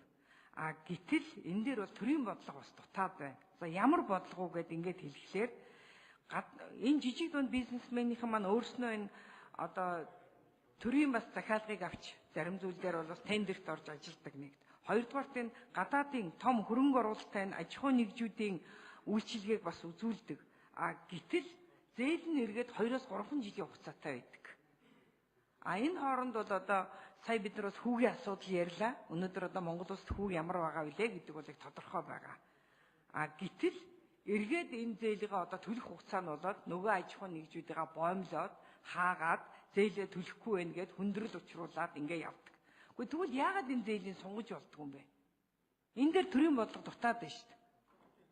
Улсын хурлч гэсэн энэ дээр бас тодорхой одоо бодлого шийдвэр гаргаж энэ аж ахуй нэгжүүдийг хэрвээ дэмжиж байгаа бол энэ хууль гарснаар энэ зээлийн бол одоо сунгаж өгөх юм уу? Энэ талаар энэ журамд юм орох юм уу? Ганбаатар гишүүнээс тодорхой асууж байна. Ахаад бас та нар маань энэ гадны бусад улс орнуудын одоо туршлагыг бол бас судалсан гэж ярьж байсан. Энэ дээр бас яг ямар байгаа юм? Зүгээр нэг удаа дээр одоо юмаа төлөөрөө болохоо байсан шүү. Та нар ингэсэнгүү тэгсэнгүү гэд ингээд шаардлага тавиад байдаг. Эргээд хууль эрх зүйн орчинд байхгүй байдаг, дэмжлэг байдгүй. Яг үнэндээ хэд энд эргэлтийн одоо энэ мөнгө санхүү нь бол маш бага байгаа шүү дээ.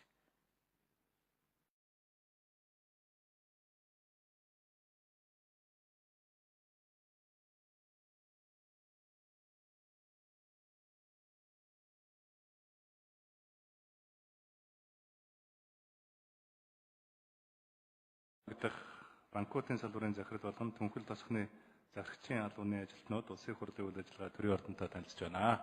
За та бүхэнд улсын хурлын гишүүдийнхээ нэрийн өмнөөс ажлын өндөр амжилт, эрүүл энх, сайн сайхан бүхнийг хүсээрөөё. За Ганбаатар гишүүн. За баярлалаа. Ундрмаа гишүүний асуултанд хариулъя.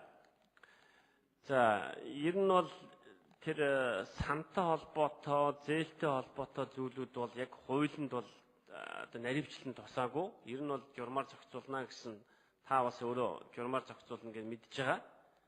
Тэгэхээр ажлын хэсгээр хэрвээ яг журам руу өгөхгүйгээр хуулийн тодорхой одоо байдлаар заанаа гэсэн ийм санал гарвал бас болохгүй гэх зүйл бол байхгүй бах. Тэгэхээр таны санаа зовж байгаа зүйлтэй би ч гэсэн адилхан нэг санаа зовж байна. Тэгэхээр бас бүх зүйлийг хууль руу наривчлчихлаар бас сул талууд зөндөө байгаа. Зарим зүйлийг бас журам руу нүлтэх ёстой хаа гэж бодож байна. Ер нь бол тэгээд хугацаагаар дарамтлагдаг одоо өгсөн зээлээ дараа жил нь юм уу одоо нэмэгдүүлээд авах гэхлээр өмнөх зээлийн үлдэгдэлгүй байх гэдэг үг энэ хуулинд байгаа шүү дээ. Өмнөх зээлийн үлдэгдэлгүй байж иж дараагийн зээлийг авна гэсэн үг өгүүлбэр энэ дээр бол байгаа. Гэтэ энэ ингээ хоёр талтай байгаа. Хоёр талтай.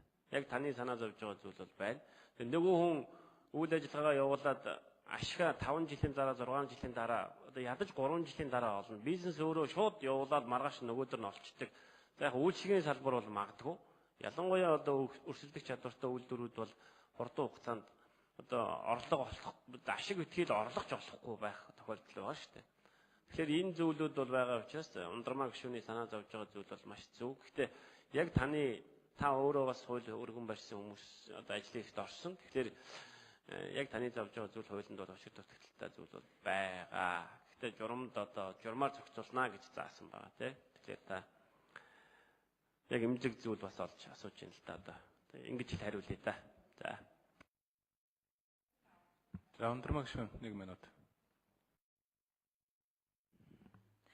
За энэ хууль маань бол бас нийгэмд их хүлээгдэж байгаа. Тэгээд бид нарыг одоо өнөөдөр ингээд анхаарч байгаа жижиг дунд бизнесмэнүүд маань юу гэж бодох вэ гэхээр бид нар үйл ажиллагаагаа өргөжүүлэх хэрэгтэй байна. Дахин одоо бас залуучууд нь ч гэсэн дахиж одоо энэ салбарт бас орж жижиг дунд бизнесийг эрхлэе, ажлын байрыг нэмэгдүүлье гэж байгаа. Бидний гол зорилго бол бас ажлын байр нэмэгдүүлэх гэж байгаа. Тэгвэл бид нар яг тэр хүндрээд байгаа зүйлийг шийдэх хэрэгтэй.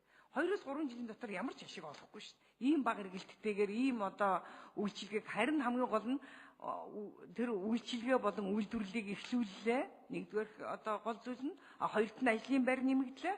Гурав дахьт нь одоо тэр одоо бүлэг хүмүүс маань туршлагажж байна энэ салбар дээр.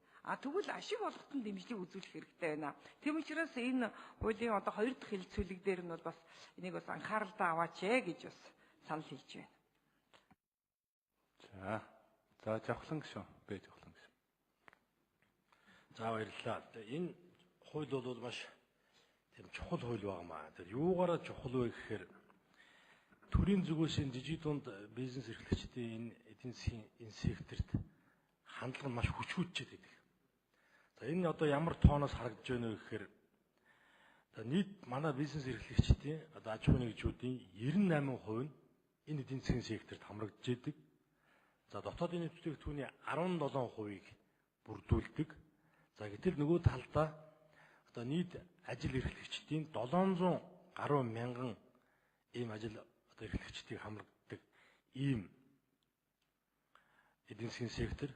Нөгөө талдаа одоо уул уурхай гэх мэт манай эдийн засгийн том секторууд маань одоо бизнес эрхлэгчдийн 1%-ийг эзэлдэг. Боловч энд одоо төрд бол маш их нөлөөтэй. Бодлогын одоо төрийн одоо гол фокус болж чадаад байдаг. Гэтэл жижиг дунд бизнесийн эдийн засгийн сектор маань төрд ингээд одоо лобби хүчгүйдчихэд байд юм аа.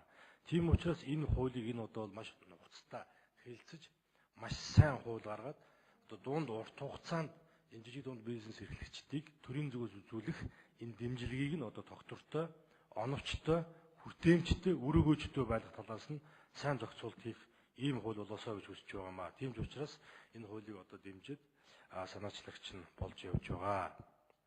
За тэгээд одоо Ганбаатар гишүүнээс зүгээр бас саналын сонсъё гэж бодож байгаа юм байна. Хууль маань цаашаа их сайжирч гараасаа гэсэн үүднээс зөв нэг ийм нэг өнцөг байна.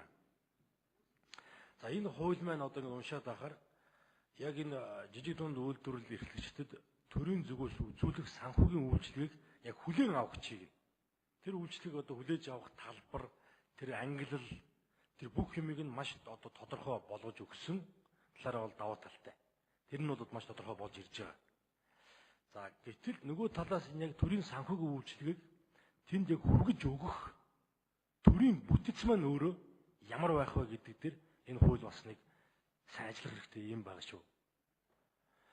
Одоо жишээ нь жижиг дунд бизнесийн одоо зээл олгодог институт нь нэг яамн дээр, зээлийн батлан талд гаргадаг нь нэг яамн дээр, зээлийн хүүгийн татаац өгдөг нь нэг газар. За зөвлөх үйлчлэгээ гадаад харилцаанууд нь одоо хаана байдгийг бүүмэд. Одоо жишээ нь өнөөдөр сонин дээр одоо GTZ олон улсын санхүүгийн корпорац, Өмнө Говь аймагуд оюутлогоо компани нийлээд улс орон даяар хэрэгжих жижиг дунд бизнес эрхлэгчдийг дэмжих хөтөлбөр эхлүүллээ гэдэг энэ сонин дээр өндөр зарласан байна л да. Гэтэл ингээд жижиг дунд бизнесийн газрынхнаас асуухад одоо төрийн гол бодлогын газраас нь асуухад энэ талаар ямар ч мэдээлэлгүй байж байгаа жишээтэй. Тэгэхээр энэ төрийн санхүүгийн үйлчлэгийг үзүүлэх энэ төрийн бүтцийг маш одоо тодорхой болгоно гэдэг маань одоо жижиг тодорхой байгаа зүйлүүдийг нэг дээвэр дор, нэг бодлого дор ингэж зангидж яг нэг шугамар энэ төрийн санхүүгийн үйлчлэгийг энэ төсвийн хөрөнгийг одоо эзэдд нь маш оновчтой, хүртээмжтэй өргөх маш чухал байнамаа. Тэгэхдээ тэр одоо хэлбэр нь өөрөө бас ямар байх вэ? Бодлогын байгууллага байх уу? Яг бие даасан санхүүгийн институт одоо оператор компани байх уу? Төрийн мэдлийн. Гэх мэт иймэрхүү одоо бас бодлогын хуулинд оруулах ийм бодлогын одоо том асуултууд бол бидний өмнө байна. Тэгэхээр энэ талаар их сайн бодолцож одоо хуулиа яг хэлцэг явцдаа ажлын хэсгээр их сайн ярилцсанаа гэж бодож байгаа. Уг нь бол төсвөөс аль болох бага хамааралтай. Жил болгон одоо төсвөөс одоо мөнгө гуйгаал төсөв нь одоо ингээд харамж хөгжиг ингээд суугаад байдаг биш. Бие даасан өөрийгөө санхүүж явдаг. Одоо гарааныхаа үед одоо ядаж хагас арилжааны шинжтэйгээр дунд урт хугацаанд одоо улс төрөөс ямар ч хамааралгүйгээр эдийн засгад ямар ч болж байсан. Тэ. За жавхлан гишүүнд 1 минут. Ерөөсөө товчхондоо төсвөөс ямар ч хамааралгүйгээр энэ одоо төрөөс үзүүлэх жижиг дунд бизнес эрхлэгчд үзүүлэх төрийн санхүүгийн үйлчлэгийн тасралтгүй явж явах үүднээс төсвөөс одоо аль болох холдуулаад өөрийгөө санхүүжүүлдэг. Өөрөө одоо олон улсын дээр зээлийн үнэлгээний байгууллагуудаас зээлжих зэрэглэлээ аваад олон улсын санхүүгийн зах зээл дээрээс шаардлагатай хөрөнгө мөнгөө босгоод ингээд өөрөө санхүүгийн харилцаанд ороо явдаг. Тэгээд жижиг дунд бизнесүүдээ одоо бүх төрлөөр нь санхүүгийн зээлээр нь ч тэр, батлан даалтаар нь ч тэр, хүүгийн татаацаар нь ч тэр, санхүүгийн үйлчлэгээ олон улсын харилцаа гэдэг бүх талын үйлчлэгийг бүрэн цогцоор нь одоо нэг суугаар үзүүлдэг ийм хэлбэр рүү одоо олон улсын сайн ийм практикийн төвшөнд одоо оруулахыг энэ хуулиар зохицуулж өгөх нэг чухал байгаа шүү гэдэг дээр санал хэлье. Тэгээд энэ талаар бусад хууль санаачлагчид маань одоо ямар бодолтой байгааг сонсё. За таныг зоч төлөөлөгчдийн танилцуулъя. Цагдаагийн ерөнхий газрын хэрэг бүртгэх албаны нутаг дэвсгэр хариуцсан цагдаагийн байгууллагын хэрэг бүртгэх тасгийн дарганаар улсын хурлын үйл ажиллагаа төрийн ордонтой танилцж байна. За та бүгдэд улсын хурлын гишүүдийнхаа нэрийн өмнөөс ажлын өндөр амжилт, эрүүл энх, сайн сайхан бүхнийг хүсээрөөё. За жавхлан гишүүн бол өөрөө хууль санаачлагч шүү дээ, тийм ээ. Тэгээд санаачлагч нь санаачлагчаас асуугаад гараас жахан юутай. Та нэг үг хэлсэн тийм ээ. Тийм. За.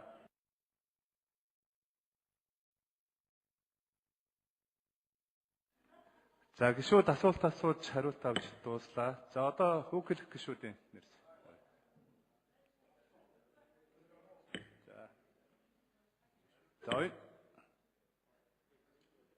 За 6 гишүүнд л үг хэлээ шүү дээ унаас. Тийм дэмжсэн дэмжээгүй 3. За ган бол гишүүн. Тэлцэх хэсгээр нь дэмжсэн 3, дэмжээгүй 3 тэгээрэй. Дэмжсэн дэмжээгүй 3 уу? Тий. За дэмжиж үү? За дэмжижээ гэдэг хэлчихээ.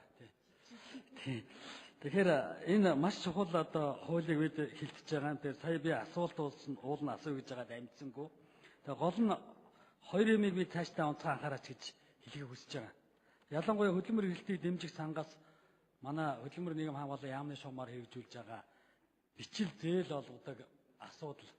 За үдэ аж ахуйн яамаар жижиг дунд үйлдвэрлэлийн зээл гээд ийм хоёр зээл явж байна л да Монголд. Тэгэхээр энийг нэг талдаа гаргаж учир зүй гаргаж явахгүй юм бол хөдөлмөрийн эрхлэлтийг дэмжих хуулийн өрөөнд бид бас нэг ажлын хэсэг гараад ажиллаж байгаа. Ингээ харах юм бол саяхан Ганбаатар гишүүний хэлж байгаа хууль санаачлагчдын хэлж байгаагаар яг харахгүй бас үр дүн хэр байна уу гэдгийг аваа үзэх юм бол маш дутагдaltaй бас харагдаад байгаа учраас энийг нэг талдаа байж аливаа юм ч одоо нэг толгойтой байж үр дүн гарах юмаа гэдэг талаас онцгой анхаараач гэсэн нэг санаа хэлье. За хуулинд бол тодорхой хэмжээний жижиг дунд үйлдвэрлэлийг дэмжих гэж байгаа боловч үндсэндээ өнөөдөр зах зээлийн нийгэмд магадгүй тэр төлөвлөгөөт эдийн засгийн нийгмийн үеийн салбарыг бодох юм бол маш олон салбар энд нийлээд хумигдаад ингээ орцсон явж байгаа. Хуучин одоо нийтийн аж ахуй үйлчилгээ, нийтийн хоол, худалдаа үйлчилгээ бүгд орцсон. Тэгээд саяын санхүүгийн болон татварын дэмжлэг бүгд хамрагдж байгаа. За зах зээлд ороод Монгол улсын хамгийн их эрэлт хэрэгцээтэй магадгүй үйл ажиллагаа явагдаад байгаа нь саяын нийтийн ахуй, нийтийн үйлчилгээ, хоол, хүнс, худалдаа. За яг үндснийхээ баялагаараа эцсийн бүтээгдэхүүн үйлдвэрлэж байгаа жижиг дунд үйлдвэрлэлийн хүрээнд аваа үзэх юм бол бид нар айгүй учир дутагдaltaй бас яваад байгаа. Тэгэхээр яг энэ хүрээнд дотор ялангуяа хөдөө аж ахуйн хүнсний болон цаашлаад мал аж ахуйн гаралтай эцсийн бүтээгдэхүүн хийх хүрээнд энэ хуулийн үйлчлэх хүрээ их өндөр байх ёстой юм аа гэдэг талаас бас онцгой анхаараа цохилтоо гэж. За жижиг дунд үйлдвэрүүдийг бас бид нар нэг юм бодмоор байгаа. Монгол улсын одоо ялангуяа томоохон аж ахуйн үйл ажиллагаа явуулж байгаа магадгүй баялагаас хамааралтай томоохон төслүүдийн ард тэрийг дагаж жижиг дунд үйлдвэрлэлийг уул нь утгаар нь зөв хөгжүүлэх юм бол магадгүй тэр зэсээ дагаад зэсийн одоо бүх төрлийн одоо наад зах нь сип утсуудыг бүгдийг Монголдо үйлдвэрлэдэг энэ аж ахуй нэгжийг хөгжүүлнэ гэдэг нь гаднаас авахгүй байх аль болохоор чанарын дээшлэн дахиад цаашлаад гадагшаага хоёр дахь зах зээл рүү гэдэг юм уу Орос хятад руугаа зөрүүлээд худалдаалах энэ боломжийг л одоо бид гаргаж чадах юм бол жижиг дунд үйлдвэрлэлийг хөгжүүлээ гэдэг ойлголт энэ дээр л гарч ирэх юм шүү дээ. Тэгээ би бол энэ талаас мэдээж өмнөх хуулийг бодвол сайжирсан нөхцлүүд бий. Одоо бид нар нэг л юмыг анхаарах хэрэгтэй. Энэ шинжилгээ ухаан техникийн одоо мэдлэг дээр тулгуурласан энэ инновацийн хүрээнд дотор улс орны хөгжлийн чиг хандлага харагдж байгаа тохиолдолд бид нэр одоо 10 хүнтэй гэдэг юм уу, 20 хүнтэй гэдэг юм уу, 50 хүнтэй гэдгээс илүүтэйгээр аль болгоор бага зардлаар, аль болгоор чанартай бүтээгдэхүүн үйлдвэрлэж илүү ашиг олохын төлөө бизнес өөрөө байж идэг учраас энэнтэй хэр бас цаашдаа хууль уялдах гэдэг юм. Аль нэгэн талаас нь гогтойгоо болчихгүй байх талын алсыг харсан байх нь чухал юм а гэсэн санаа. Тэгээ орж байгаа хуулийн одоо саналуудын хувьд үе шатаагаар болсонгоо болоо явна гэдэгт бол би одоо эргэлзэхгүй байна. Тэгээ дэмжиж одоо үг хэллээ. За Ганбат гишүүн дэмжиж өгүүллээ. За одоо дэмжиж 2 гишүүн үг хэлнэ. Тэрний дараа санал хураалт болно. Гишүүд бас танхимдаа орж ирье санал хураалт. За Батмар гишүүн дэмжиж өгөх үг хэлэх юм. За. За түрүү тэр асуултан дээр нэлээд тодорхой ярьсан. Тэр борлуулалтын бол төр одоо анхаардаг, төрийн бодлого дээчиж байдаг. Төрийн одоо жил болгоны төсөв төлөвлөгөөнд тусгахч байдаг. Тарифын одоо тэр асуудалтай холбоотой юмнуудыг зохицуулдаг ийм шаардлагууд бол байна. Том одоо төслүүд том үйлдвэрүүдийг түшгэлсэн тэр жижиг үйлдвэрлэлүүдийг бүр төрийн бодлогоор төр даалгавар өгч хувийн хувьсгал нь хамаагүй. Өнөөдөр Монгол улсынхаа төлөө ажиллаж байгаа одоо хувьчилж авсан ч ба шинээр байгуулсан ч ба тэр үйлдвэрт бол төрийн одоо бодлого хэрэгжиж явах хэрэгтэй. Ийм зүйлүүдийг одоо хэлье гэж бодож байгаа. Энэ бас нэг асуудал энд юу байна гэхээр энэ жижиг дунд үйлдвэрийн өгч байгаа зээл бол их бага хүйтэй байх хэрэгтэй. Өнөөдөр арилжааны банкнаас жилийн 5-6%, за Монгол улсын төсөвд тусгаад бас 4-5% хүйтэй зээл аваад жижиг дунд үйлдвэр хөгжихгүй. Бид цаашдаа энэ жижиг дунд үйлдвэрт маш их бага хүйтэй. Одоо өөрөөр хэл хөгжлийн зээл 20 жилийн хугацаатай гаднаас аваад тэр үйлдвэрт нь 10 жилийн хугацаатай ч юм уу. Тэгээ жилийн одоо энэ хөгжлийн банк болон төрийн банкаараа дамжуулж энэ зээлүүдийг бага хүйтэй өгмөр. Энэ төрийн банк бол арилжааны банкудтай уралдаж их том өндөр хүйтэй зээл олгож яах юм бэ? Тэгвэл одоо энэ хөвчлөх хэрэгтэй шүү дээ. Тэгэхээр Монголын төр өөртөө нэг банктай байх хэрэгтэй шүү дээ. Энэ банкаараа дамжуулж энэ жижиг дунд үйлдвэрлэлээ дэмждэг, төрийн бодлогоор дэмжиж байгаа юм бага хүйтэй дэмждэг. Ийм л одоо ажлуудыг энэ төрийн банкаар дамжуулж хиймээр байгаа юм л да. Тэгтэл одоо тийм байхгүй хөвчлөнө гэж. Тэгээ хөвчлээд одоо төр өөрөө юу ч байхгүй арилжааны банкудад бүгд арилжааны банкуд нөгөө зээлийн хүн өндөр ус хөгждөггүй хэдэн одоо хүмүүс мөнгө хөлөө суужээд ийм л дүр зураг байгаа байхгүй юу.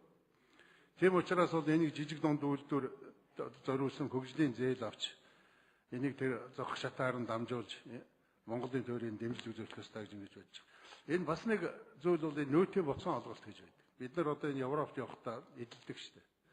Жижиг дунд үйлдвэрлэлийн барааг аваад хилээ гарч байгаа хүмүүс тэр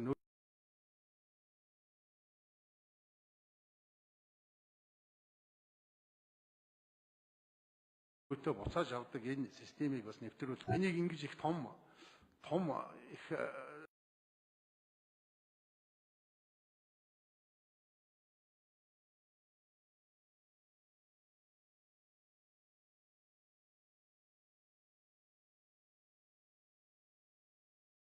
мөнгө төгрөг тавьж ингэх хэрэггүй байх уу?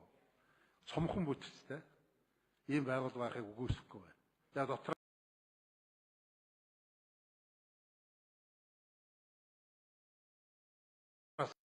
ярих ёстой. Сая одоо 18 оны зээлийг одоо тэр жижиг дунд үйлдвэрийн зээлийг Монголын бүх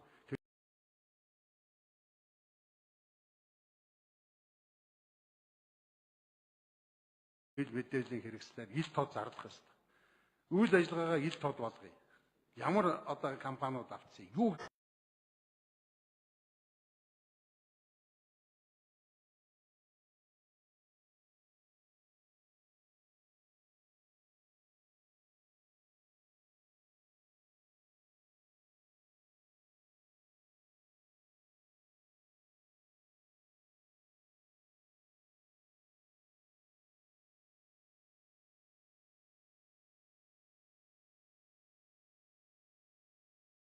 энийг одоо үүсэхгүй байна. Гэхдээ одоо Монгол хуулийн төслийг дэмжиж байна гэж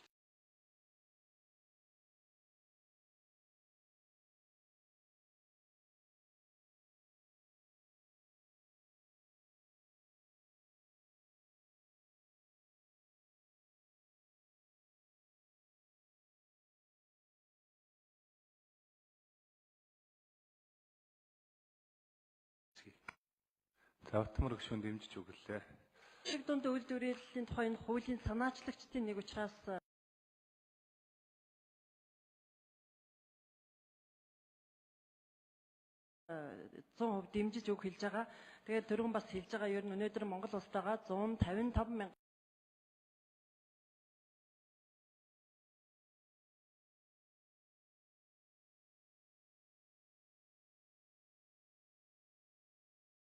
гаруй аж ахуйн нэгжийн холбоотой энэ хуулийн хамгийн гол зорилго нь бол бид өнөөдөр ажлын байрыг бий болгож иргэдэд орлоготой болгох, ингэснээрээ эдийн засагт хэлэх, эдийн засагт хэлснээрээ энэ нөгөө нэг бичлэн жижиг рүү орох, жижиг нь том руу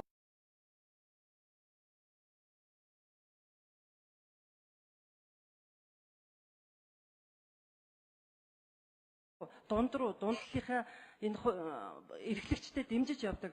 Одоо тийм учраас би яг хэлэхэд энэ төрийн банкаараа дамжаад энэ жижиг дунд үйлдвэрлэлд эрхлэгчдэд олгох зээлээ одоо 5% хэтрэхгүй байх, яг жижиг дунд үйлдвэрлэлд эрхлэгчдэд очдог байх, эргээд бас төлөгддөг.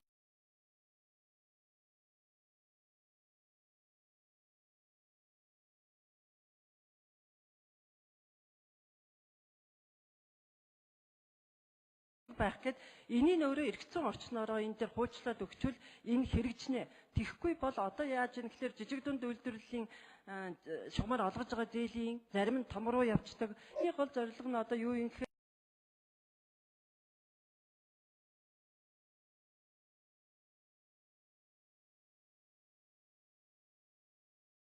яг л энэ эзэндээ очдог хэрэгтэй байна л да.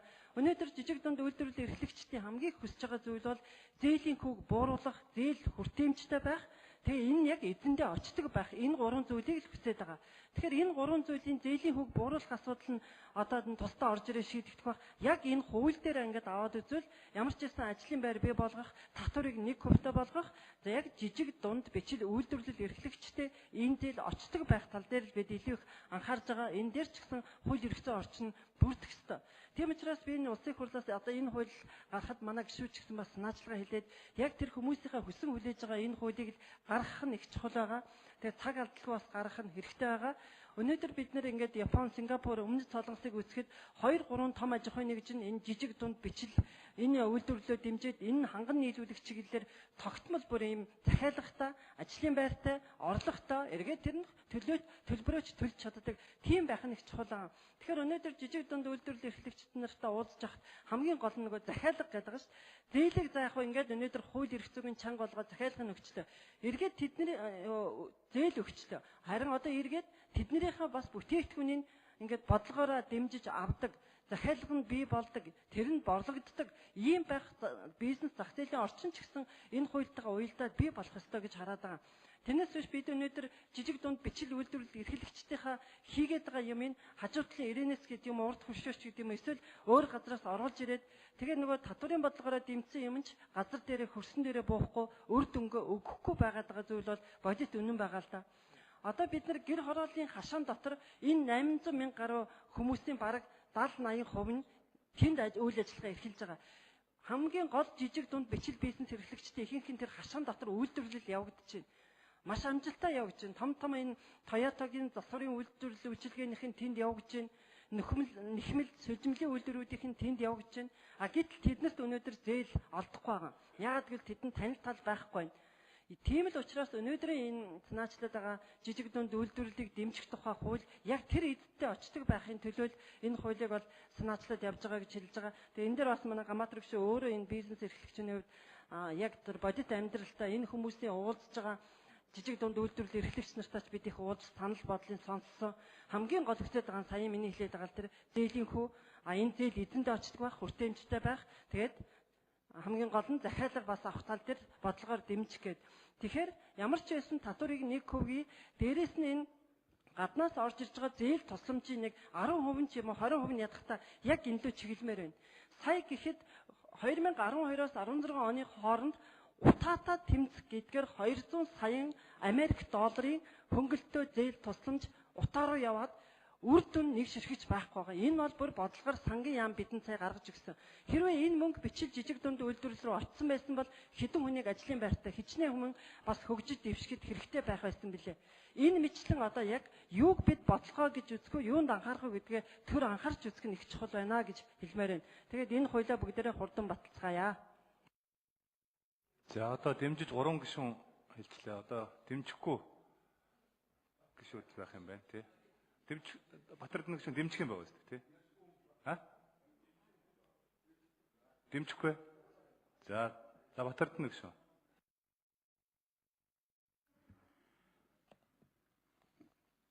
За энэ жижиг дунд үйлдвэрлэлийг дэмжих хууль бодлого гараад одоо олон жилийн үрийг үзэж байгаа боловч бодит амьдрал дээр хэрэгжилт нь бол хангахдахгүй байгаа. Энэ талаар одоо манай Баттамар гишүүн тэр үг хэлсэн гишүүдүүд бол олон хүмүүсд хэллээ. За манай гишүүдийн одоо хэлж байгаа үгэн дотор бол төрийн лобби дутаад байгаа гэж. Энэ бол одоо туйлаас үнэ. Нийт 155 мянган одоо аж ахуй нэгж бүртгэлтэй 17 оны статистикаас үзвэл за үүний одоо 78 мянган аж ахуй нэгж бол өнөөдөр одоо үйл ажиллагаа явуулж байгаа гэсэн ийм тоо бүртгэл байна. Нийт ажлын байр бий болгож байгаа талаас нь аваад үзэх юм бол 800 гаруй мянган хүнийг одоо ажилтаа байлгадаг ийм том салбар байна шүү дээ. Гэтэл энд одоо ямар нэгэн төрийн дэмжлэг лобби байхгүй. Төрийн дэмжлэг лоббиг хаана хийж гэнүү дандаа одоо том бүс компани хийжэд том одоо банкны арилжааны банкны захирлууд чинь энд орж ирээ суудсан. Тэгээд арилжааны банкуд бол жижиг дунд бизнесийг одоо дэмжих ямар нэгэн одоо санаачлага байхгүй. Зөвхөн засгийн газарт одоо мөнгөө өндөр хүүтэйгээр зээлүүлээд ингээд одоо хэтийн зүргүү ашиг олоо сууж байгаа талаар бол одоо засгийн газрын сангийн сайд энэ их хурлын хэмжээнд тодорхой хэлж байна шүү дээ. Тэг ийм маягаар явж ирсэн учраас энэ одоо бодлого чинь хэрэгжихгүй байна. Тийм учраас бол энэ одоо бодлогыг нэг тодорхой болгохын тулд бол бас түрүүн гишүүд хэлсэн. Төрийн бодлогын дэмжлэг ямар байх юм бэ? Тэрийг тодорхой болгох хэрэгтэй байна.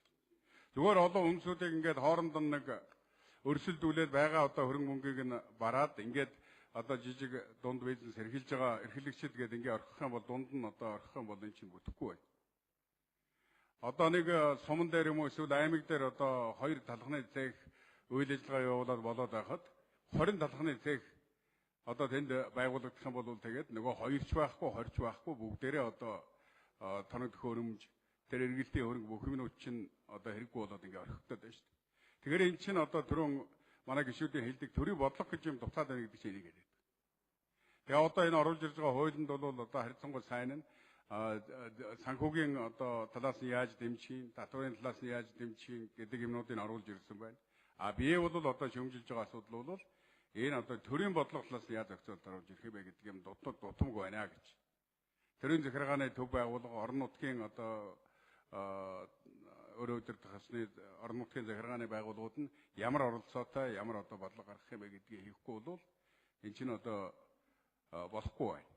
Манай том бизнесмэнүүд том одоо банкны лобби бол энэ төрөд хангалттай. Бүр төрөд одоо төлөөллүүд нь бүгдээрээ орж ирж суучаад энэ бизнесээ одоо улам цэцгэлүүлээд энэ бизнесээ хамгаалаад тэгээд бүр одоо түншлэн энэ төрд төсөв төлөх ёстой хичнээн тэр бом төгрөгөө хууль гаргаад хөнгөлүүлээ чөлөөлүүлээ сууж авалцсан шүү дээ. Гэтэл бол одоо тэр 70 хэдэн мянган аж ахуй нэгжийн чинь одоо эрх ашиг хамгаалдаг төлөөлдөг ийм төлөөлийн төрд чинь одоо байхгүй байна. Бодлого нь дутаад байна. Тийм учраас энэ дээр одоо цогцоор нь энэ хуулийг одоо санаачлагчид бол анхаарах хэрэгтэй байна. За Ганбаатар гишүүнийг бол одоо би энэ бизнесийн салбарт ажиллаж байсан хүн ялангуяа одоо энэ нийтийн энэ сүлжээ худалдааны бизнесийг одоо ажиллаж байгаа хүн учраас олон одоо бизнес эрхлэгчтэй уулзж энэ зовлон жаргалыг мэдж байгаа хүн байгаа гэж би бол ингэж олзуурхаж байгаа юм. Хамгийн гол нь энд санаачлагчаар орсон улсууд маань бол ерөнхийдөө одоо энэ ойлголтоос их хол болтой сая одоо асуулт хариулт явуулахад бол дандаа бие биенээсээ асуугаад байна. Энэ чинь одоо ийм маягаар явдггүй шүү дээ. Хуулийг одоо тав хүмүүс маань нэг баг болоод ингээд санаачилсан бол энэ хуулийн дээр чинь судалгаа хийсэн. Хуулиа бүр яв цав мэддэг. Тэгээд энэ бодлого яаж авч гарах юм бэ гэдэг талаас нь зөв ойлголт өгөхийн тулд үг хэлж болох болохоос биш бие биенээсээ асуугаад суугаад байж таарахгүй шүү дээ. Тэг ийм юм одоо бас бодолцох хэрэгтэй гэж. Тэгээд энэ миний хэлж байгаа энэ шүмжилтэй хандаж байгаа асуудлуудыг нэг одоо хэлцүүлгийн явцдаа анхаарч үзээч гэж. Одоо тухайлах юм бол энэ манай залуучууд жижигхэн одоо үйлдвэрлэл явуулаад Японы машин үйлдвэрлэлийн одоо бизнес деталуудыг энэ Монголдо хийгээд ингээ гадагш нь гаргаад байна шүү дээ. А гадаад улс орнуудад энэ томоохон одоо Солонгос, Япон энэ өндөр хөгжилтэй улс орнууд ч нь бол тэр том одоо бүс компанийнхаа шаардлагатай энэ үйлдвэрлэлийг бол жижиг дунд үйлдвэрлэл нь За Батнасан гişүн дэмжихгүй гэх юм уу? Тэгээ заавалчгүй одоо ингээд цөмөрө бүгд нэлийн асуулаа шүү дээ. Тэгээ дэмжихгүй хэлвэл дэмжихгүй шүү дээ. Саналаараа дэмжихгүй гэсэн үг шүү дээ. Тэ. За. Тэгээ хуулийнхаа үзэл баримталд яг дэмжихгүй гэдгээр ярихгүй бол манайхан чинь халиад яриад байгаа юм шүү дээ. Тэгээ хуулиа бас уншмаар ах юм. Уншиж үзлээ баримталд нь дэмжихгүй гэдэг юм байна. Батнасан гişүн. За баярлалаа. За хуулийн төслийг дэмжихгүй байгаа зүйл байгаа. Дэмжиж байгаа зүйл маш их байгаа. Яг дэмжихгүй байгаа зүйл дээр нь би ярья. Тэгээд хурлын гишүүний ярих хэрэг одоо тэгээд ярих ёстой шүү дээ. Тэгвэл жижиг дунд үйлдвэрлэлийн бодлогыг хэрэгжүүлэхдээ агентлаг байгуулж хэрэгжүүлнэ гэсэн нэг ийм асуудал байна. Бид тэр агентлагийг бодлогын агентлаг байгаасаа гэж бодож байгаа. Тэрнээс одоо нэг улсаас хуваалцсан хэдэн төгрөгийг тарааж өгдөг агентлаг битээ байгаасаа гэж бодож байна. Нэг ийм асуудал байна. За энэ хууль дээр ололттой тал олон байгаа боловч бас орхигдсан тал байна. Жишээ нь одоо аж ахуйн нэгж байгууллагын борлуулалтын орлогын алуун татварыг салбар харгалзахаар 1% болгож байгаа. За энэ бол ашигын татварыг одоо 10%-ийг 1% болгож байгаа гэсэн үг. Гэтэл одоо аж ахуйн нэгж иргэдчин ялангуяа энэ жижиг дунд бизнес эрхлэгчид ямар татвараас маш их зогтдоггүй бол нэмэгдсэн өртгийн алуун татвараас зогтдог юм аа. Жижиг дунд бизнес эрхлэгчид гэдэг чинь ирээсэл өрхийн амжиргаагаа залгуулах төдий хүмүүс байдаг юм аа. Гэр орныхаа хоол ундыг нэг хэрэгцээг хангах, за хүүхдийнхээ сургалтын төлбөрийг төлөх, байрны лизинг бит. Ийм юмд л эргэлдэж шүү дээ хөрх. Үнэхээр жижиг дунд үйлдвэрлэлийн бизнес эрхлээд одоо хөл дээрээ тогтоод макро түвшинд ажиллах одоо аж ахуйн нэгжүүд гарч байна гэхэд бол төвхтэй хэцүү байдаг л дээ. Өнөөдрийн байдлаар 132,513 бүртгэлтэй аж ахуйн нэгж байна. За энэ аж ахуйн нэгжүүдээс жижиг дунд бизнес эрхлэгч нь 127,591 аж ахуйн нэгж байна. За энэ аж ахуйн нэгжүүдийн 97,224 аж ахуйн нэгж буюу 76.2% нь улсад ямар ч татвар төлдөг. Үндсэн хуулийн текст зарчим маань хайдсан бэ. Яагаад татвар төлдөг вэ? Энд асуудал байгаа юм аа. Татвараа төлөе гэхээр татварын дарамт нь их байдаг. Ялангуяа аж ахуйн нэгжийн татвар бол нэг л сүрдэг. Борлуулалтын орлогоос ашигын татвар, нөөтийн татвар төлдөг. Тэгээ асар их дарамттай. Одоо нөөтийн бадан хэвлж өг 50 борлуулалтын орлого нь 50 саяас дээш болох юм бол нөөтийн бадан хэвлж өгдөг. Ийм асуудал гардаг. За ийм учраас зөвхөн миний бие засгийн газарт хэлбэржүүлсэн татварын тухай хуулийн төслийг өргөн барьчихад байгаа маа. За энэ хууль бол одоо аж ахуйн нэгжүүдийг дэмжсэн бол ихтэй ашигын татвар гэдэг. Цаана нөөт гэж нэг одоо хадны мангаа шиг ийм асуудал байгаа учраас гишүүд бас энэ тал дээр анхаарч бас дэмжиж өгөөрэй та бүхэнд мэдээлэл тараасан шүү гэдгийг хэлье. Баярлалаа.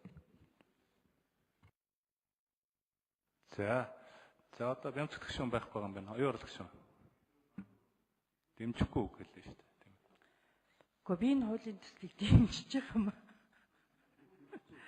За тэгээд яг ер нь бол зүгээр манай Ганбаатар гишүүн энэ хуулийн дээр маш сайн ажилласан байлээ. Тэгээд ажлын хэсгийн гишүүд нь ч гэсэн их идэвхтэй одоо ажиллаж байгаа юм байна. Гэхдээ энэ дотор ороогүй байгаа дутуу самлыг ярьж байгаа Эрдэнэт гишүүнээ та чи энэ салбарын сайд байсан учраас маш сайн дэмжиж байгаа байх гэж бодож байна. За тийм та дэмжиж байгаа байх уу. Тэгэхээр энэ ер нь бол 155 мянган аж ахуй нэгж өрхийн амжиргаагаа авч яваа гэж энийг бол бид нар ойлгодог. За нөгөө талаас энэ төрд ямар ч дарамт болохгүйгээр өөрөө өөрийнхөө амьдралыг авч яваа ийм хүмүүс. Тэгээ энэ хүмүүс бол үнэхээр одоо төрийн дэмжлэг байнга дуцдаг. Ёстой л нөгөө дээшээ тэнгэр хол доошоо газар хатуу гэдэг шиг ажил хөдөлмөр амьдралаа аваад явах гэхээр хүү багтаа урт хугацаатай зээл авах тэр боломж нь халттай байдаг. Нөгөө талаас гэвэл барьцаа хөрөнгө энэ хүмүүст маань олддгүй маа. Ер нь бол энэ хуулийг одоо баталдаж яхад бас бид оролцож исэн гишүүдийн нэг. Тэгээ анх энэ хууль гарахад бол сайн хууль гэж бид үзэжсэн. Энэ чинь хууль эрхцэн орчин бас гайгүй өнөөдрийг хүртэл бас явсан тодорхой үр дүн өгсөн. Мэдээж одоо амьдрал баян болохоор энэ хуулийн дотор байгаа болохгүй үсгүй зүйлүүдэд залруулах, сайжруулах өнөөдрийн одоо цаг үед нь нийцүүлж эрхцэн орчноо өөрчлөх ийм шаардлага байгаа л гэж ойлгож байгаа. Тэгэхээр одоогийн яриад байгаа гол одоо Гамбатар гишүүнээ анхаарах юм бол ер нь энэ иргэд маань бол орлого багтаа ер нь өөрийн гэсэн үл хөдлөх хөрөнгө муу. Тийм учраас энэ хүмүүс чинь зээл авах барьцаа хөрөнгө байдаггүй маа гол нь. Тэгээд энээсээ болоод энэ хүмүүс одоо арилжааны банкнууд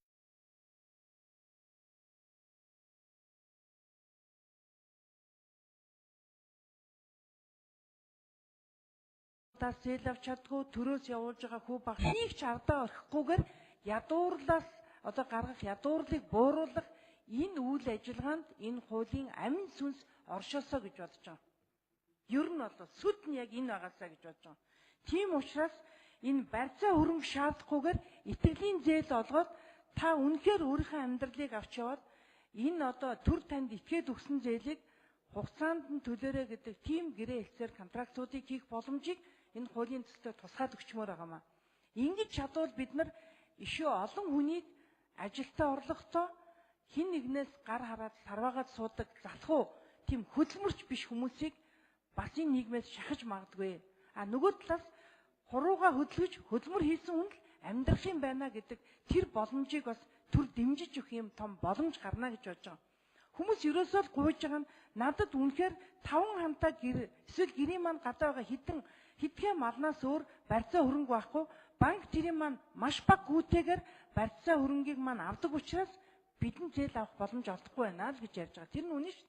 Тийм учраас энэ хүмүүст боломж олгохын тулд итгэлийн зээл олгооч гэж манай Монгол Ардын намын 2016-аас 20 оны сонгуулийн мөрийн хөтөлбөр байгаа.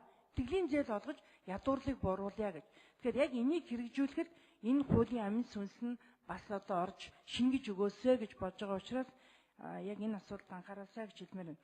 Тэгээ ер нь бол нөгөө ажлын хэсгийн гишүүд нь ажлын хэсгийнхаа дараагаас энэ зааланд орж ирж асууж айгүйх цаг идэж бас ингээд энэ бусад хүмүүсийнхаа цагийг бас их барж ийн л да. Тийм учраас Гамбатар гишүүний ажлын хэсгээ маш сайн хуралдуулж эрцээг бүрэн гүйцэд хангаж бас ажилдаа оролцож сурах хэрэгтэй л дээ. Тэгээ энэ зааланд орж ирээд өөрөөсөө энэ талаар мэдээлгүй байгаа. Мэдээлэл аваад та бүхэн ажлын хэсгийн гишүүдээс асуух ёстой гишүүд нь асууж хэлцүүлэг явдаг байх юм бол бид нар аль аль талдаа тийм эрүүл одоо улс төр хийж бас ойлголцох байхаа гэж бодож байгаа. Тийм учраас ажлын хэсгээ маш сайн цуглуулж хуралдуулах хэрэгтэй. Та ганцаараа илүү их чармааж суугаад байгаа юм шиг одоо анзаарэгдэж байна. За баярлалаа. За дэмжихгүйгээр үг хэлж байгаа юм байна тий. За гişүүд үг хэлж дууслаа. За одоо санал хураалт гişүүд жижиг дунд үйлдвэр үйлчлэгийг дэмжих тухай хуулийн шинжилсэн найруулгын төслийн үйл баримтлалыг хэлцэх нь зүйтэй гэсэн саналын томилолоор санал хураалт хийе. За санал хураалт.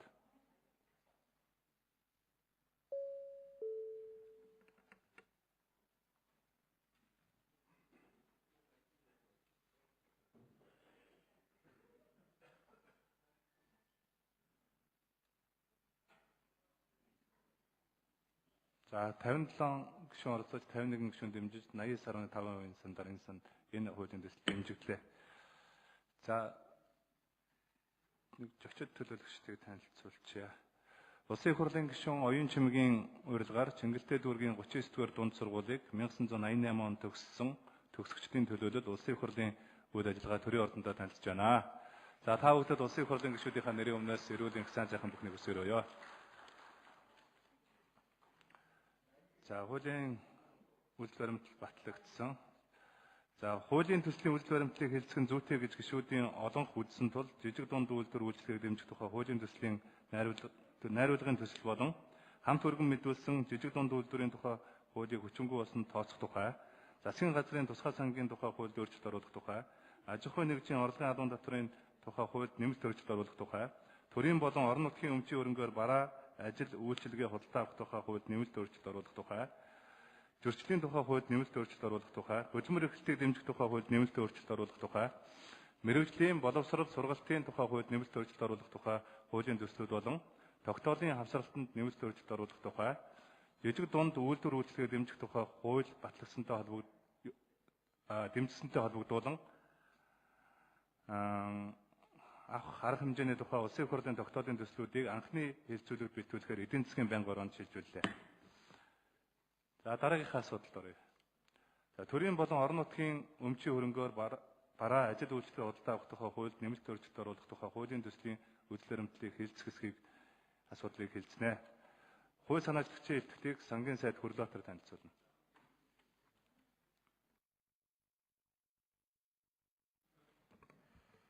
Улсын их хурлын дэд дарга, улсын их хурлын эрхэм гишүүдээ засгийн газрын худалдаа авах ажиллагааны эрх зүйн орчныг боловсронгуй болгох зорилгоор төрийн болон орон нутгийн өмчийн хөрөнгөөр бараа ажил үйлчлэгээ худалдан авах тухай хуульд нэмэлт өөрчлөлт оруулах тухай хуулийн төслийг доор дурдсан агуулгаар боловсруулан танилцуулж байна. 1. Улсын төсөв, зээл тусламжийн хөрөнгө оруулалтаар хэрэгжүүлэх аливаа бүтээн байгуулалтын ажлууд удаашрах, үүнээс үүдэн тухайн төслийн ач холбогдол өрөөгөөж буурах, улмаар хэрэгжихгүй байх зэрэг асуудлаас урьдчилан сэргийлэх, худалдан авах ажиллагааны шуурхай зохион байгуулалтыг хангах зорилгоор урьдчилан худалдан авах ажиллагааг хуулийн төсөлд шинээр нэмж тусгалаа. 2. Авилга, ашиг сонирхлоос урьдчилан сэргийлэх, нээлттэй ил тод цахим засаглалыг бэхжүүлэх, ард иргэд олон нийтэд төрийн үйлчлэгийг шуурхай хүн сурталгүй хүртээмжтэй хүргэх зорилгоор цахим худалдан авах ажиллагааны ойлголтыг тодорхой болгох, үйл ажиллагааг нь улам өргөжүүлэх үүднээс цахим худалдан авах ажиллагаатай холбоотой зохицуултыг дэлгэрэнгүй болголоо. 3.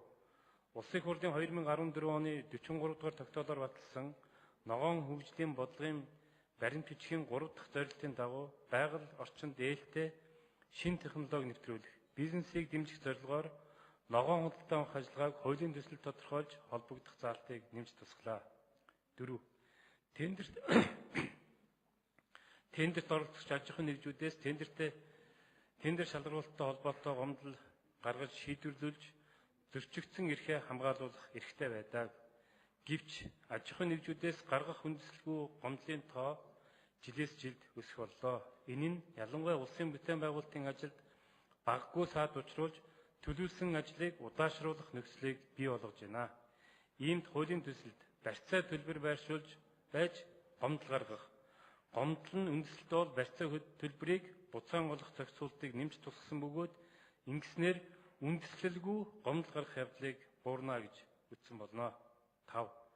Төрөөс татврын бус аргаар дотоодын үйлдвэрлэлийг дэмжих үндсэн нөхцлүүдийн нэг нь засгийн газрын худалдан авах ажиллагаа бөгөөд уг худалдан авалтаар дамжуулан дотоодын үйлдвэрлэлд давуу эрх болгох, дотоодод үйлдвэрлэх бараа бүтээгдэхүүнийг өрсөлдүүлэх замаар чанар стандартыг сайжруулах асуудал юм а.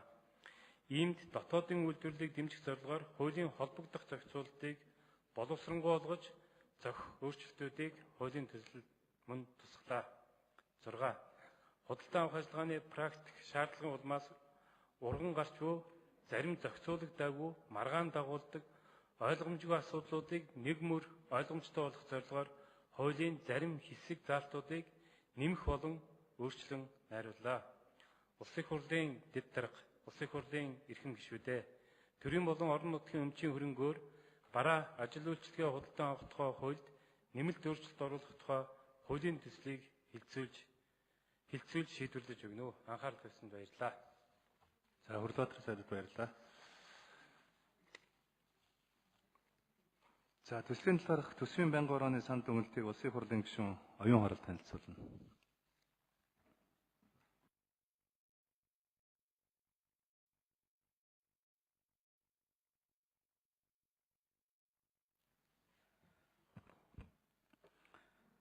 Улсын их хурлын дэд дарга эрхэм гишүүдээ Монгол Улсын засгийн газраас 2018 оны 5 дугаар сарын 11-ний өдөр Монгол Улсын их хурлд өргөн мэдүүлсэн төрийн болон орон нутгийн өмчийн хөрөнгөөр бараа ажил үйлчлэгийг худалдан авах тухай хуульд нэмэлт өөрчлөлт оруулах тухай хуулийн төслийн үйл баримтлалыг хэлэлцэх асуудлыг төсвийн байнгын ороо 2018 оны 5 дугаар сарын 16-ны өдрийн хуралдаанаараа хэлцлээ. Монгол Улсын засгийн газраас худалдан авах ажиллагааны цахим системийг нэвтрүүлэх, худалдан авах үйл ажиллагааг олон нийтэд ил тод нээлттэй байлгах, авилга ашиг сонирхлоос урьдчилан сэргийлэх, байгаль орчинд ээлтэй бараа бүтээгдэхүүнийг худалдан авах, үндэсний үйлдвэрлэл дотоодын бизнесийн орчныг дэмжих, олон улсын байгууллагуудад өргөн хэрэглэж байгаа урьдчилсан худалдан авах ажиллагааны тогтолцоог нэвтрүүлэхтэй холбоотойгоор худалдан авах ажиллагааны эргэцэн орчныг боловсронгуй болгохын зүйтэй гэж хуулийн төслийг боловсруулсан байна. Хуулийн төслийн үзэл баримтлалыг байнгын орооны хуралдаанаар хэлцэх үед Улсын их хурлын гишүүн оюун хурал төрийн болон орон нутгийн өмчийн хөрөнгөөр бараа ажил үйлчлэгийг худалдан авах ажиллагаанд хуримтлагдсан асуудлыг шийдвэрлэхээр төслийг хилцүүлж байгааг дэмжиж байна. Тендер нэрээр авилгын сүлжээ бий болгон төрийн ажлыг үнгүүдүүлж, төрийн албан нэрийн хүндийг унгаж, хууль бусаар хөрөнгөждөг явдлыг талсан зогсоох, тендер шалгарсан боловч чанаргүй ажил гүйцэтгэдэг компаниудын хар жагсаалтыг олон нийтэд ил тод нээлттэй зарлах, цаашид ногоон худалдан авалтыг дэмжиж байгаль орчин дээлтэй техник технологи инновацийг нэвтрүүлж байгаа компаниудад давуу эрх олгохоор хуулийн төсөлд тусгах, Улсын их хурлын гишүүн Амар Заяа тендерт оролцохоор санал болгож байгаа үнэн нь техникийн тодорхойлт болон төсөв тусгагдсан үнийн дүнгийн 15%-аас доогуур байгаа нь бага үнийн дүнгээс шалтгаалan чанаргүй худалдан авалт хийгдэж байгааг анхаарах, үнэлгээний хорооны гишүүд тендерийн бичиг баримт боловсруулахдаа алдаа гаргасан тохиолдолд төрийн албанаас халах, эргэж орохгүй байгаар хуулийн зохицуултанд тусгах, Улсын их хурлын гишүүн Баттөмөр барьцааны төлбөрийг үнийн дүнгийн хэмжээнээс хамааран ялгууртаа тогтоох, дотоодын үйлдвэрлэлээ дэмжих асуудлыг хуульд тусгах, төслийн хилцүүлгийн шатанд сайжруулах үүднээс байнгын хороо ажлын хэсэг байгуулах нь зүйтэй гэж Улсын их хурлын гишүүн Улаан хуулийн төслийг сайжруулах шаардлагатай тендерийг хит хялбарчилж өнөөгийн үйл ажиллагаанд тохируулан өөрчилж болохгүй системтэй авч үзэх нь зүйтэй. Үнэлгээний шатнаас эхлээд тендер шалгаруулах үйл ажиллагааг шударгаар ил тод хуулийн хүрээнд ажилладаг байх хэрэгтэй. Улсын их хурлын гишүүн Чойжсрон барьцаа төлбөртэй холбоотой асуудлыг журамлаагүй байгаа тул хилцүүлгийн шатанд анхаарч ажиллах нь зүйтэй гэсэн саналуудыг тус тус гаргасан болно. Төрийн болон орон нутгийн өмчийн хөрөнгөөр бараа ажил үйлчлэгийг худалдан авах тухай хуульд нэмэлт өөрчлөлт оруулах тухай хуулийн төслийн үзэл баримтлалыг хэлцэх асуудлыг байнгын орооны хуралдаанд оролцсон гишүүдийн олон их чуулганы нэгдсэн хуралдаанд оруулан хилцүүлэх нь зүйтэй гэж үзлээ. Улсын их хурлын дэд дарга гэх юм шүү дээ. Төрийн болон орон нутгийн өмчийн хөрөнгөөр бараа ажил үйлчлэгийг худалдан авах тухай хуульд нэмэлт өөрчлөлт оруулах тухай хуулийн төслийн үзэл баримтлалыг хэлцэх талаарх төсвийн байнгын орооны санал дүгнэлтийг хэлэлцэн шийдвэрлэж өгнө. Анхаарал тавьсанд баярлалаа. За, оюун урлагч гишүүнд баярлалаа. За, ажлын хэсэг хүрэлцэж ирсэн байна. Ажлын хэсгийг танилцуулъя. Сангийн сайд Хүрлбаатар, сангийн яамны худалдан авах ажиллагааны бодлогын хэлтсийн дарга Зэ Инхвалд, сангийн яамны худалдан авах үйл ажиллагааны бодлогын хэлтсийн ахлах мэргэжилтэн Амгалан, төрийн өмчийн бодлого зохицуулалтын газрын мэдээлэл технологийн албаны дарга Цэрэн Самбуу гэсэн ажлын хэсэг хүрэлцэж ирсэн байна. Хууль санаачлагчийн ихтгэл болон байнгын орооны санал дүгнэлттэй холбогдуулан асуулт асуух Улсын их хурлын гишүүдийн нэрсийг авъя.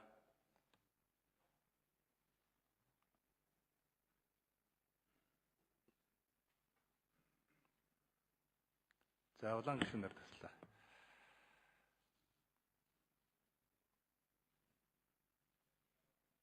За, Эрдэнэт гишүүн. За, баярлалаа. Энэ тендерийн хуулийг өөрчлөе гэдээ олон жил яриад одоо орж ирж байгаа юм байна л да. Өөрчлөх цаг нь буцсан. Гэхдээ энэ дээр би энэ танилцуулгын ерөнхий байдалтай танилцахад нэг хэдэн зүйл дээр анхаармаар юм шиг байна.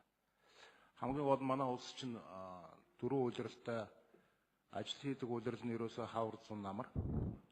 Тэгээ энэ богино хугацаанд ажил хийх гэсээр тендер гэдэг юмнийхэн зарлах хугацаа, хоорондын шүүхийн маргаан гэсээр бүх ажил удаашрдаг байхгүй юу. Энийг л хамгийн гол нэгдүгээр болох хэрэгтэй. Энэ дээр энэ асуудал яг эвгүй туссан юм бэ? Тендер зарлах хугацаа, тендер авдаг байгууллага нь энэ хүнд суртал хугацаагаа ингээд хэмнэхэд ямар байгууллагууд энд оролцохоор хөнгөлжсөн заалт орсон бэ гэдэг нь хамгийн чухал уу гэж ингэж харж байгаа. За тэр нь худалдаа авалт явах бай тэр ногоон цагаан тэр дотоод гадаад гэдэг асуудал биш. Хамгийн гол нь худалдаа авалт маш уурхай байх ёстой. Чанарын одоо шаардлага хангасан бүтээгдэхүүн бараа бүтээгдэхүүн худалдаа авдаг нөхцөлтэй байх ёстой. 3 дугаарт одоо байгууллага нь өөрөө хяналт тавиад бас өөртөө ингээд энэ худалдаа авалтыг зохицуулдаг эрх нь байх ёстой. Өнөөдөр харж байхад сангийн яам төрийн өмчийн орооч одоо төрийн бодлого зохицуулалтын газар гэж байна те. Энэ хэдий төвлөрүүлээд ингээд бүх улсын хэмжээнд ингээд нэгдгсэн тендер зарладаг болсон юм шиг байна. Энэ бүр том хүн сурталыг үүсгэж байгаа шүү дээ. Хэрвээ тухайн аж ахуй нэгж одоо өөрийнхөө одоо бараа бүтээгдэхүүнийг авахд өөрөө мэдэж тэр сонгон шалгаруулалтаа бараа бүтээгдэхүүний юмыг зарлж хийхгүй бол энийг одоо төрийн захиргааны төв байгууллагууд, зохион байгуулна гэдэг бол энэ буруу. Энээс бол бид нар татгалзах хэрэгтэй гэж ингэж харж байна. Дараагийн асуудал.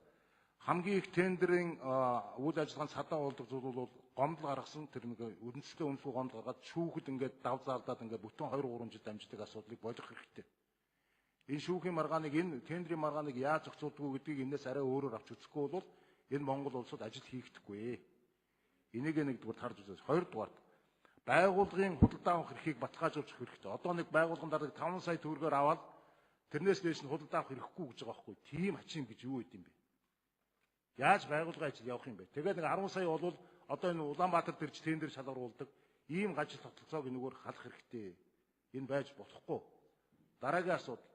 Одоо хэрвээ тендер хууль өөрчлөлт оруулна гэж байгаа бол байгууллагууд өөрсдийнхөө өдөр тутмын хэрэгэлдэг эргэлтийнхэн бараг шууд худалдаа авдаг эрхийг олгох хэрэгтэй. Энийг бол олгох хэрэгтэй гэж би харж байгаа. Харин өндөр өртөгтэй, их засвар шаардлагатай үндсэн хөрөнгийн хэмжээний, үндсэн тоног хөрөмжийн хэмжээний ямиг тендер зарладаг ийм ялгааруулна маш хурдан орох хэрэгтэй. Би одоо энэ дээр нэг хууль гаргахлаар л одоо дотоодын худалдаа авалтыг бид нар дэмжлгүй яах вэ? Дэмжинэ. Тэр ногоон цагаан худалдаа авалт гэж ингээд нэг явцуурдаг энэ дээр нэг ийм нэг хачин жаргон оруулдаг одоо болцоох хэрэгтэй. Хамгийн гол нь Монгол хамгийн бага одоо ажил хийдэг улиралтай хамгийн хурдан энэ тендер шалгаруулалт явуулдаг, шуурхай үйл ажиллагаа явуулдаг компани болон байгууллагын үйл ажиллагаа тасалдаггүй бах энэ зүйлийг хийхгүй болохгүй. Хоёрдугаарт энэ байгууллагын удирдлагын итгэлцлийг итгэлийг өргөхийн үүднээс энэ байгууллагад өгөх эрхийг өргөсөх зайлшгүй шаардлагатай байгаамаа. Тэгээ энэ дээр одоо ямар хуу өөрчлөлтүүд орсон юм бэ гэдгийг би энэ хуулийн дээр хармаар байна. Одоо бага үнээр өрсөлдөж, бага үнэтэйг нь авдаг, цөнгөтэй компаниуд ордог. Энэ байдлыг буу болохгүй дахин давтахгүй тулд энэ хуулийн өөрчлөлт бол маш чухал зүйл болж байгаа шүү гэдэг би та бүхэнд хэлье. Тэгээ над дээр энэ дээр нэг хариулт өгөөч гэж хууль санаачдаас асуумаар байна. За зочин төлөөлөгчдийг танилцуулъя. Улсын их хурлын гишүүн Бат Эрдэнэ урилгаар Хинтэн аймгийн Дархан сумын нутгийн зөвлөлийн тэргүүлэгч гишүүдийн төлөөлөл Улсын их хурлын үйл ажиллагаа төрийн ордонтой танилцж байгаа юм байна. За та бүхэнд Улсын их хурлын гишүүдийнхээ нэрийн өмнөөс эрүүлийн ажлын өндөр амжилт хүсье. За ажлын хэсэг 82 дугаар микрофон. Иймэрхүү бол сангийн яамны худалдаа авах үйл ажиллагааны бодлого хэлсэн дарга.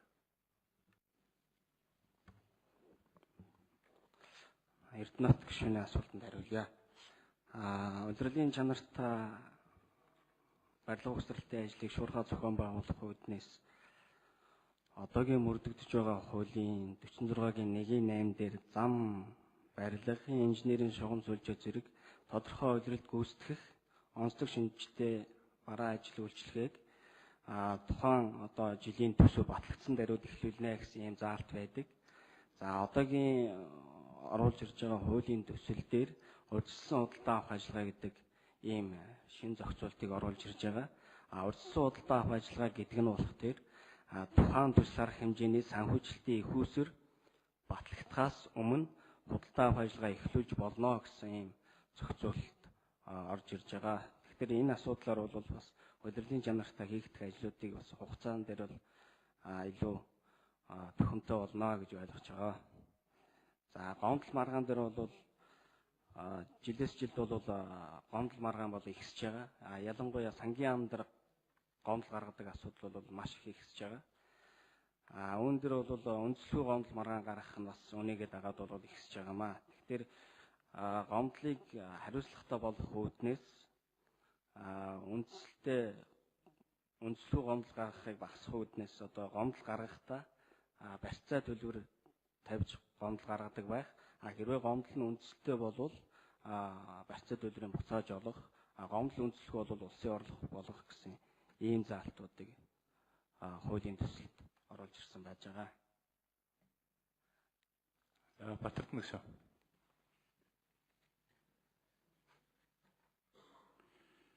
За баярлалаа. Энэ тендерийн хуулийг өөрчлөлт оруулахаар хуулийн төслийн засгийн газраас оруулж ирж байгааг бол дэмжиж байгаа.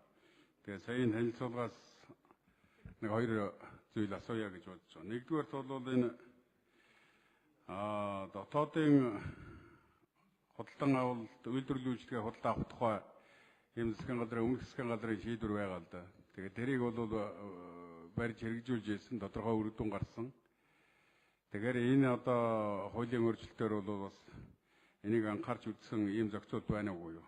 Ногоон одоо хөгжлийг дэмжсэн худалдан авалттай холбоотой юм шинээр зохицуулт орж ирж байгаа юм байна.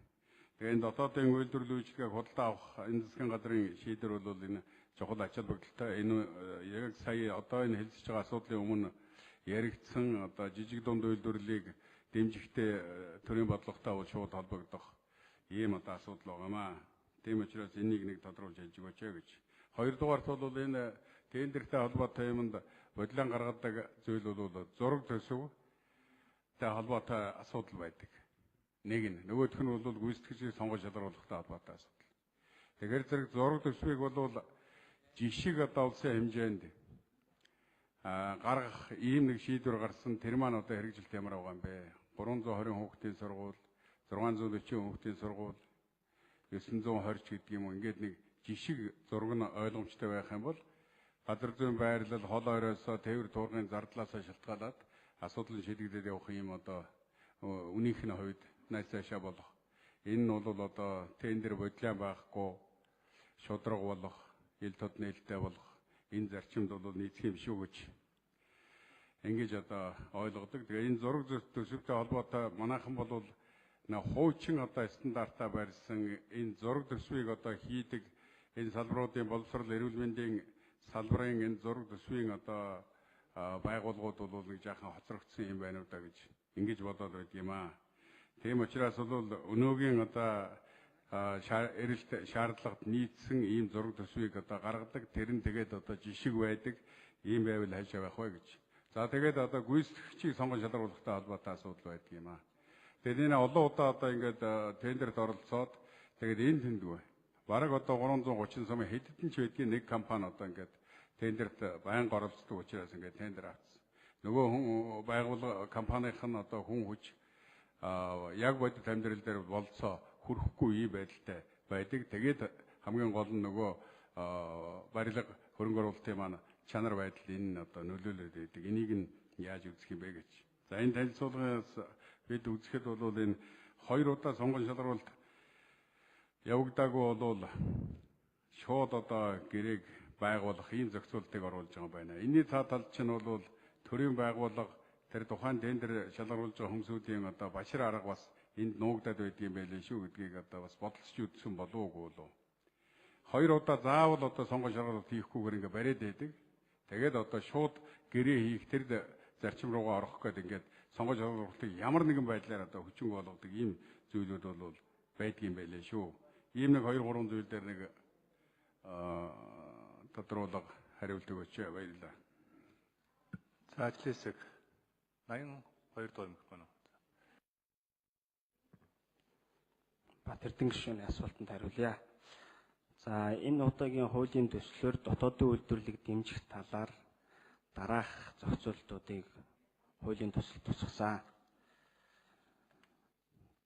За чанар стандартын шаардлага хангасан барааг дотоодын үйлдвэрлэлээс одоо дотоод үйлдвэрлэх боломжтой нөхцөлд гадаадын этгээдийг тендерт оролцуулахыг одоо гадаадын бараа бүтээгдэхүүн нийлүүлэгч байгаа тендерт оролцогчийг тендерт оролцуулахыг хориглоно гэсэн ийм заалт оруулж ирж байгаа. Мөн энэ дотоод үйлдвэрлэсэн бараа бүтээгдэхүүний жагсаалтыг үйлдвэрлэл хариуцсан төрийн захиргааны төв байгууллага засгийн газараар батлуулж явах гэсэн ийм зохицуултыг тусгасан байгаа. За одоогийн мөрдөгдөж байгаа дараагийн нэг зохицуулт нь болохоор одоогийн мөрдөгдөж байгаа хуулийн дээр дотоодын давуу эрхийг тооцож болно гэд захиалагч байгууллагад одоо тооцож болохгүй байх эрх олгосон байсан. Энэ хуулийн төслөөр болохоор дотоодын давуу эрхийг тооцно гэд заавал тооцно гэсэн ийм нэмэлт зохицуулт оруулсан байгаа. За дараагийн нэг зохицуулт нь болохоор дотоодын үйлдвэрлэсэн барааг импортын бараанаас тусад нь багцаалж тендер зарлах гэсэн ийм зохицуулт оруулсан байгаа. Одоо яаж байгаа вэ гэхээр дотоод үйлдвэрлэсэн бараа бүтээгдэхүүн импортоор орж ирэх бараа бүтээгдэхүүнийг нийлүүлээд ингээ нэг тендер зарлждаг. Тэгвэл нөгөө нэг дотоодын үйлдвэрлэлээ яг тэр дундаас нь салгаад дэмжих бололцоо нь хомс байгаа учраас дотоод үйлдвэрлэсэн барааг төрийн байгууллагууд худалдаж авах гэж байгаа бол түүнийг заавал импортынхаа бараанаас тусдан салгаж багцалж зарлана гэсэн ийм зохицуулалт оруулж байгаа. За дараагийнх нь нэг зохицуулалт болохоор ерөнхий гэрээгээр дамжуулан дотоодын үйлдвэрлэлийг дэмжиж гэсэн юм. Тэгэхээр энэ удаагийн хуулийн төсөлтөөр ерөнхий цахим дэлгүүр гэж байгаа. Цахим дэлгүүр гэдэг нь болохоор энэ ерөнхий гэрээгээр худалдаа авах ажиллагаагаа зохион байгуулад цахим дэлгүүрт шалгарсан оролцогчдыг байршуулах.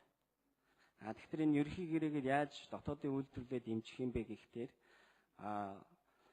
дотоод үйлдвэрлэж байгаа бараа бүтээгдэхүүнийхээ тоо гаргаад ямар бараа бүтээгдэхүүнийг үйлдвэрлэж байгаа юм. Түүнийг нь ямар үйлдвэрүүд үйлдвэрлэж байгаа юм. Тэгээд тэдгээрээс төрийн байгууллагууд, төсөвт байгууллагууд одоо ямар бараа бүтээгдэхүүнийг худалдаж авахаар байгаа юм. Тэгэхээр энийг нэгтгэхэд ерөнхий гэрээний дагуу зохион байгуулад шалгарсан оролцогчдоо 2-оос дээш оролцогчдоо 3 хүртэл жилийн хугацаанд ерөнхий гэрээ байгуулах. Тэгээд энэ шалгарсан оролцогчдоо цахим дэлгүүрт байршуулад төрийн байгууллагууд тэр цахим дэлгүүрт байрсан аж ахуй нэгжүүдээс одоо худалдаа авалтаа хийнэ гэсэн. Ялангуяа одоо энэ хувцас зөөлөн идэл, гутал энэ төр болвол дотоодын үйлдвэрлэгчдийн хүрээнд ерөнхий гэрээний дагуу худалдаа авах ажиллагаагаа зохион байгуулад тэгээд 2-оос дээш гүйцэтгэгчийг сонгон шалруулаад цахим дэлгүүрт байршуулснаар одоо цэрэг цагдаа төрийн өмчт үйлдвэрийн газрууд тухайн тэр цахим дэлгүүрээс ороод тэр дотоодын үйлдвэрчнээсээ сонгоод одоо тэр гутал хувцас бараагаа авах боломжтой байгаа. За Батнасан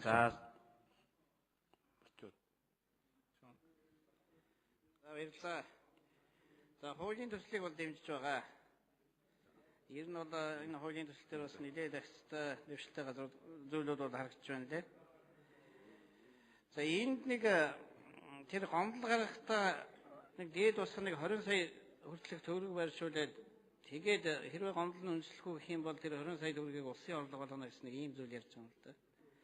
За хуулийн дээр үнийн дүнгийн 1% буюу нэг 2 тэрбум хүртэлх төгрөг чинь нэг 20 сая төгрөгийн барьцаа байршуулах юм шиг байна. За энэ чи бизнес эрхлэгчдэл тендерт орж байгаа, аж ахуй нэгжүүд орж байгаа.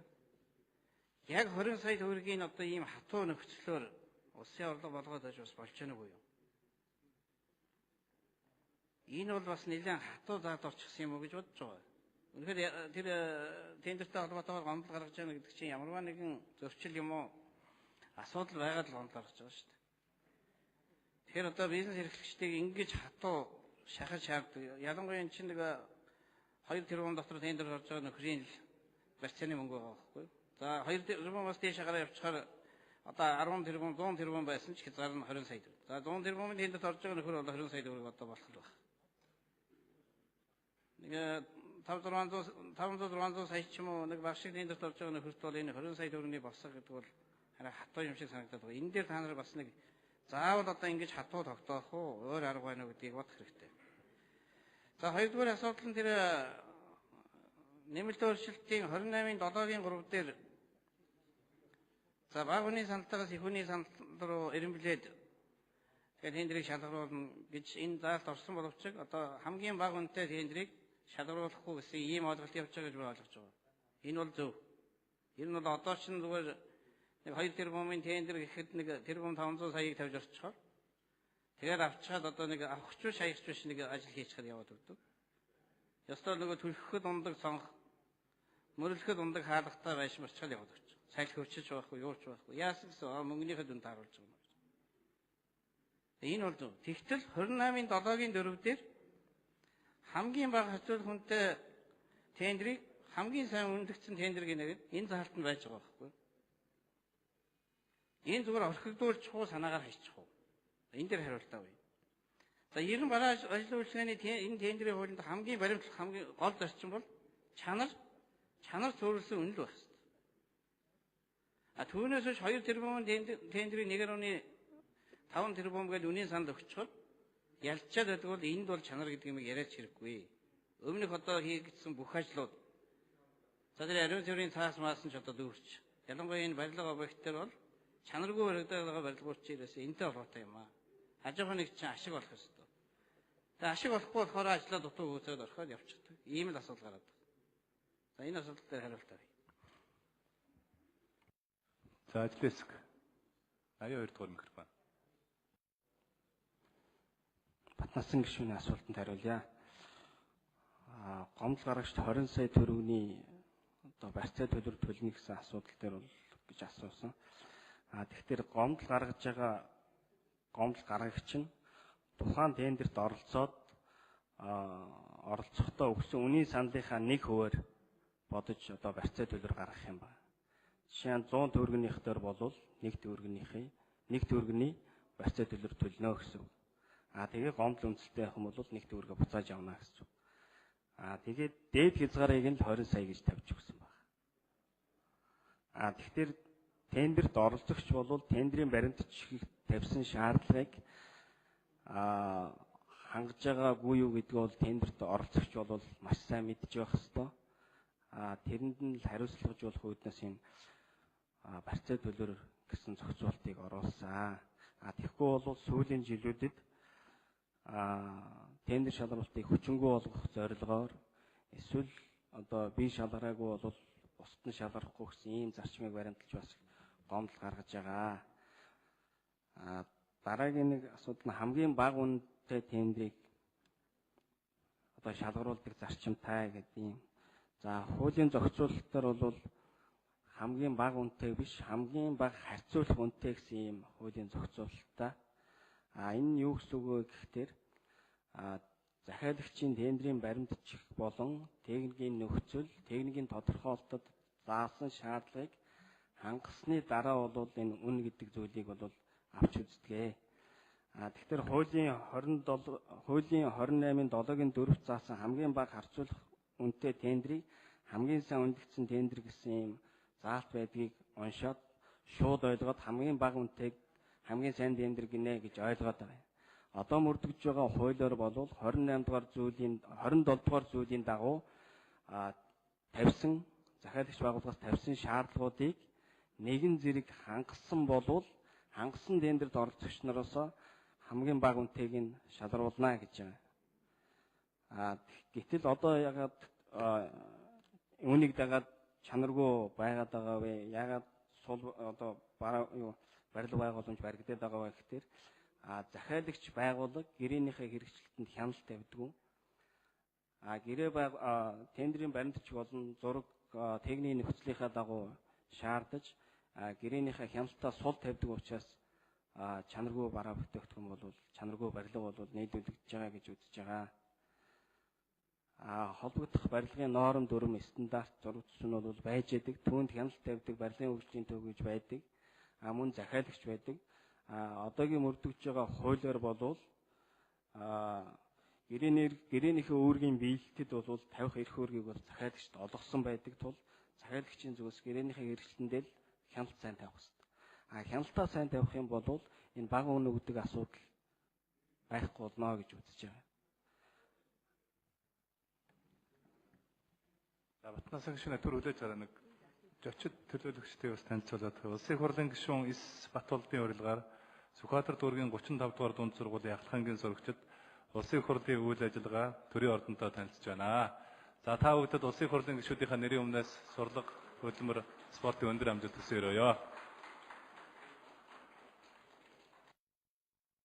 За Батнасан гишүүн доторол. 20 сая төгрөгийн шалгуурч нь 2 тэрбум хүртэлх тендер авч байгаа хүмүүсийн 1% буюу 20 сая төгрөг шүү дээ. Жишээ нь 50 тэрбум төгрөгийн тендер авч байгаа хүн 1% гэх юм бол 500 сая төгрөгийн барьцаал авах гэж байна. Гэхдээ энэ дээд хязгаарыг 20 саягаар заачиж байгаа. Заавал шалгуурыг ингэж одоо мөнгөөр хатуу ийм нөхцлөөр тавих арга байна. Энэ чинь жижиг нөгөө дунд бизнес эрхлэгчд буюу нөгөө жижиг аж ахуйн нэгжүүд чинь дарамт болж очиж байгаа. 50 тэрбум буюу тэрбумын ажил авч байгаа аж ахуйн нэгж буюу нэг 500 сая төгрөгийн барьцаал авах хэрэгтэй байсан бол 20 саяг тавиад тэр бол асуудал биш. Энэ үнийг асуудал. Хоёрдугаар таа шүү дээ. Яг бодиттой шалгуур шүү дээ. Хуульчин зөвшөлтөд гарах гэдэг байна. 28-ын 7-гийн 3-ыг та нар хөндөчихсөн. За яг тэгэхээр хамгийн бага үнийн санд өгсөн тендерийг сайн тендер гэж үзэхгүйгээд өөрснөө үзэл баримтлал танилцуулганд оруулаад ирчихсэн. Тэгтэл 28-ын 7-гийн 4-ийг та авахгүй гэдэг шүү дээ.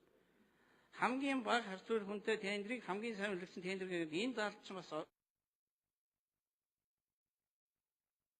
За ажлын хэсэг. Маш тодорхой хариулаарай. За 28-ын 7-гийн 4-т заасан хамгийн бага харьцуулах хүнтэй тендерийг хамгийн сайн үлдсэн тендер гэж үзнэ гэсэн заалтыг хуулийн төслөөр хүчингүй болгохоор оруулж ирж байгаа. Тэрийг хүчингүй болгож байгаа. За оюун дээр гişөө.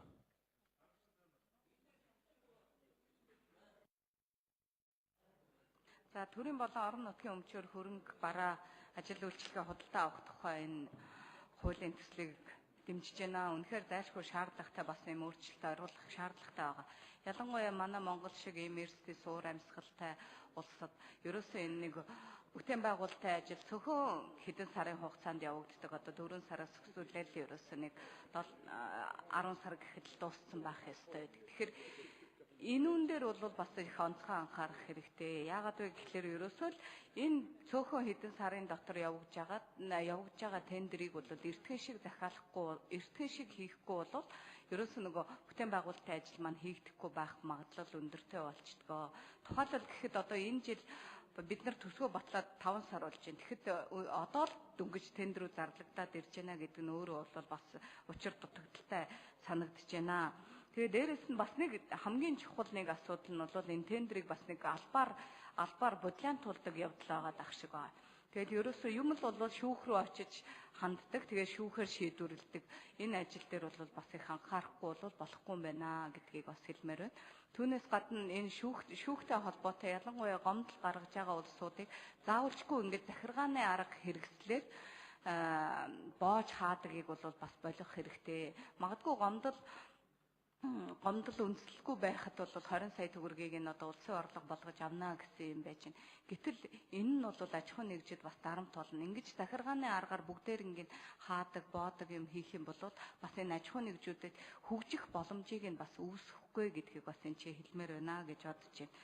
Ер нь дээрэс нь бас энэ нэг худалдаа авах ажиллагааг цахин болгох, ялангуяа энэ тендерийг нээлттэй болгох. Тендер дагсан дандаа л нэг хардлага сэрдлэг бол ерөөсөө явдаг.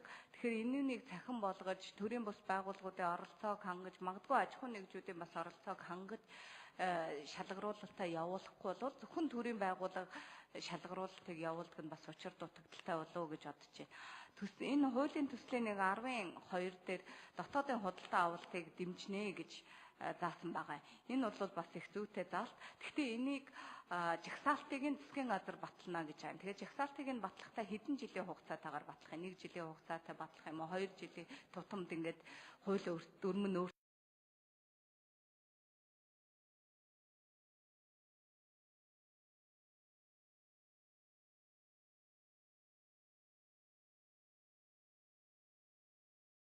өөрчлөгдөд ах юм уу? Тэрийг бас тодорхой болгох шаардлагатай гэж бодож байгаа. Байгууллагын удирдлагуудаа итгэх итгэлцлийгч бий болгоно, байгууллагын аж ахуйн нэгжийн тэм доктортой үйл ажиллагааг нь ч гэсэн бас хангана. Дээрээс нь бас нэг ийм нэг ажил байгаа даа. Ер нь сум дүүрэгт бас тендерт ялж байгаа Улаанбаатарын компани байдаг. Тэгэхэд орон нутгийн иргэд бас тэрүүнийг мэддэггүй өнгөрчдөг. Тэрүүнийг нээлттэй болгочих юм бол ийм хардлага сэрдлэг бол байхгүй болно шүү дээ. Тэгээд энүүн дээр бас нэг анхаарахгүй болвол ер нь чанаргүй бараа бүтээгдэхүүнийг нийлүүлдэг, төрийн үйлчилгээ явуулж байгаа, тендерт орж байгаа газрууд нь дандаа чанаргүй байдгаа гэсэн ойлголтоос бол салах хэрэгтэй. Тэгэхээр хамгийн бага дүнтэй гэдгийг нь одоо бас энэ хуулийн дээр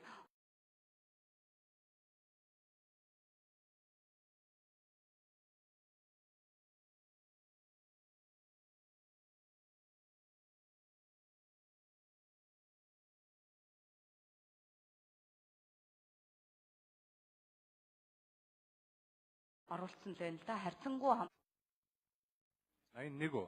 83. 83 дугаар микрофон.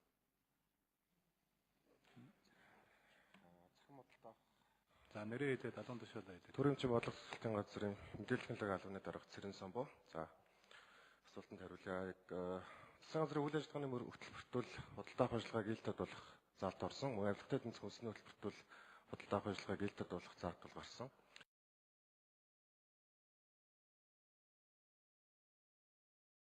За 2018 оны байдлаар бол нийтдээ он гарсаар 5600 орчим тендер зарлагдсанаас 84% нь бол цахим хэлбэрээр явж байгаа.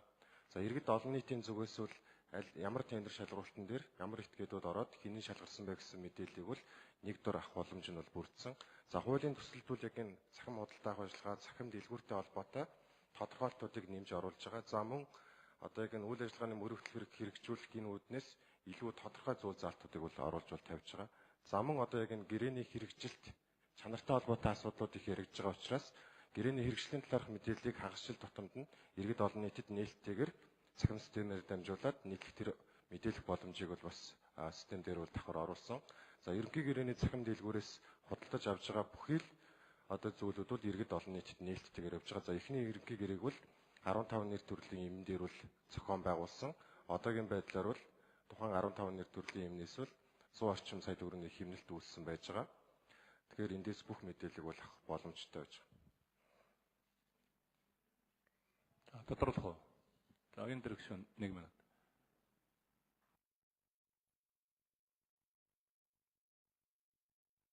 Дахиад нэг асуулт байна. Энэ хуулийн төсөлд одоо урьдчилсан худалдаа авах үйл ажиллагааны талаар заахта улсын төсөв гадаад улс олон улсын байгууллагуудын шугамар хэрэгжиж байгаа энэ гэрээг их хурл батлахаас өмнө худалдаа авах ажиллагааг явуулна гэж заасан байгаа. Энэ хэр зөв бэ? Хэрвээ гэрээ маань сойрхон батлагдахгүй их хурлаар сойрхон батлагдахгүй бол тэгвэл яах вэ? За энэ чи мэдээж энэ тендер зарлагтай холбоотой бас саний хэвлэл мэдээллийн хэрэгслээр зарлагтай холбоотой нэлээд зардлууд гарна. Хамгийн наадах нь бол техник эдийн засгийн үндэслэлч гэсэн боловсруулах үднэс. Тэгэхээр энэ зардал ер нь хаана яаж тусгагдаад байна гэдгийг бас асуумаар байгаа тийм. Тэгээд хэрвээ ер нь энэ худалдаа авах ажиллагааг шуурхай болгох талаар хуульд бас өөрчлөлт оруулж байгаа тохиолдолд энэ заалт заавалчгүй шаардлага ер нь байна уу гэдгийг бас тодруулж асуумаар байна. Ажлын хэсэг. 82 дугаар микрофон. За урдсан оюун дэрэг гишүүний асуултанд хариулъя. Урдсан худалдаа авах ажиллагаа нь болохоор олон улсын байгууллага, бусад улс орнуудын туршлагаас судлаад санхүүжилтийн их үүсвэр батлагдахаас өмнө худалдаа авах ажиллагаагаа зарладаг ийм бас тогтолцоо байдгийг нэвтрүүлэгч оролдож байгаа.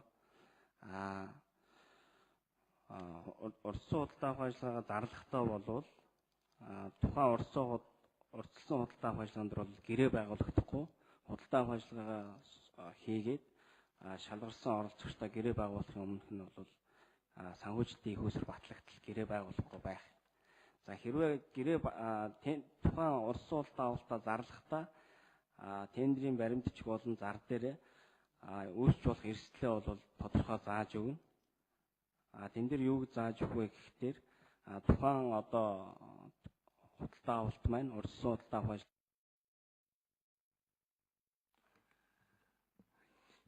За улсын хурлын гишүүн Ганбаатарын урилгаар Баянгол дүүргийн эрүүл мэндийг дэмжигч төрийн бус байгууллагын төлөөлөл улсын хурлын үйл ажиллагаа төрийн ордонтой танилцж байна. За та бүхэнд улсын хурлын гишүүдийнхээ нэрийн өмнөөс эрүүлийн сайн сайхан бүгнийг хүсээрөөё. За Мөнхбаатар гишүүн.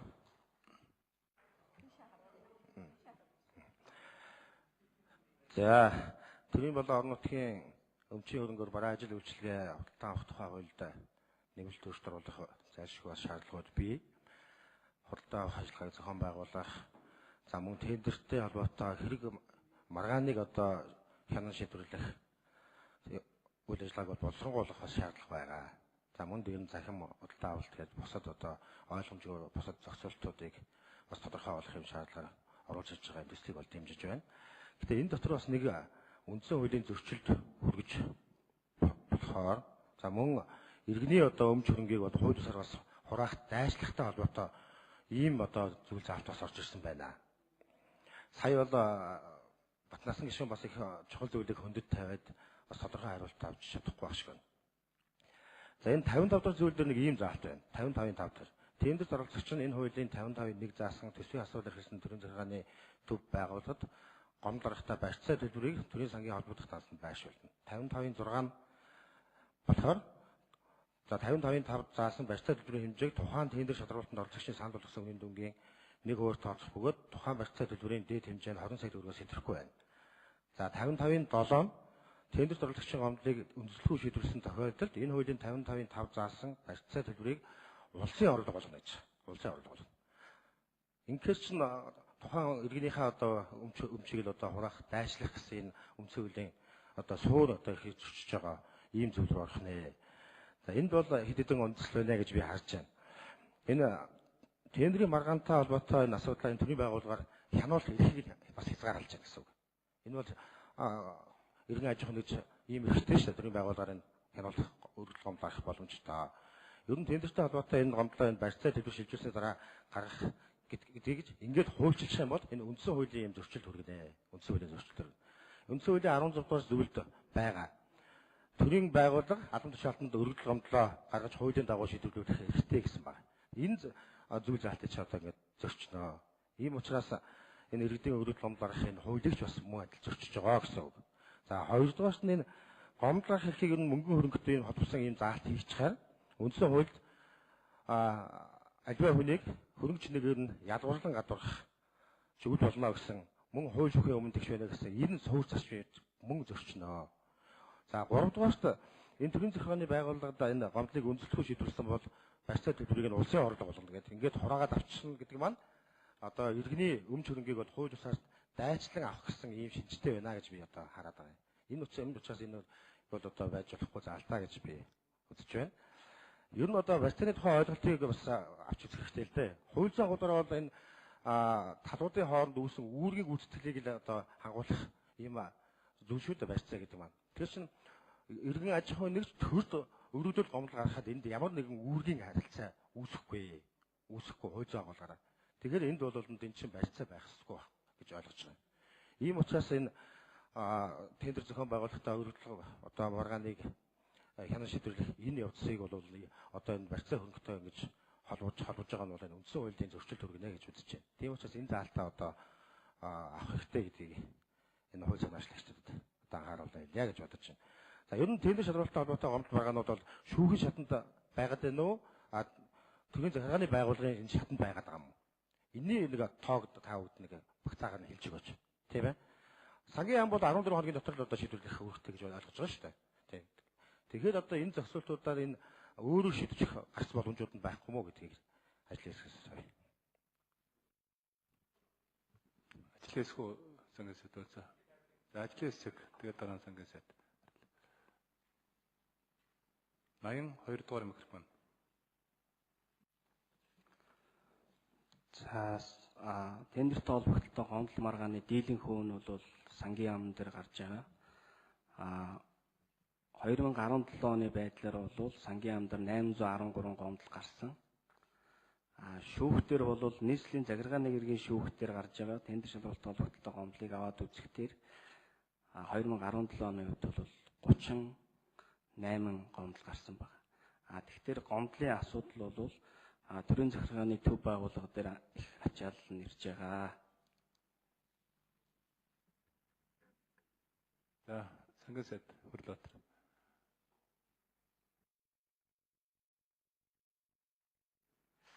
Тийм гомдлоо гаргахаараа тэр барьцаа хөрөнгө тавихыг энэ дээр оруулж ирж өгч байгаа юм. Яагаад гэвэл яг үндсэндээ гомдол гаргаад угсруулж гаргаад тэр тендер хийгдэх ямар нэгэн боломжгүй болдог. Цаана өчнөө сургууль эмнэлэг баригдахгүй, авцсан баригдахгүй, улсын төсвийн хөрөнгө оруулалтын үр ашиг алга болдог. Тэгэд олон төрлийн хохирол учирч байгаа юм л. Бодтой байдлаас үзэхээр би ялгарахгүй юу, шалгарахгүй юм бол бусд нь бас шалгарахгүй гэсэн үндслээр ханддаг. Тэгэхээр хариуцлагажуулж байгаа юм аа.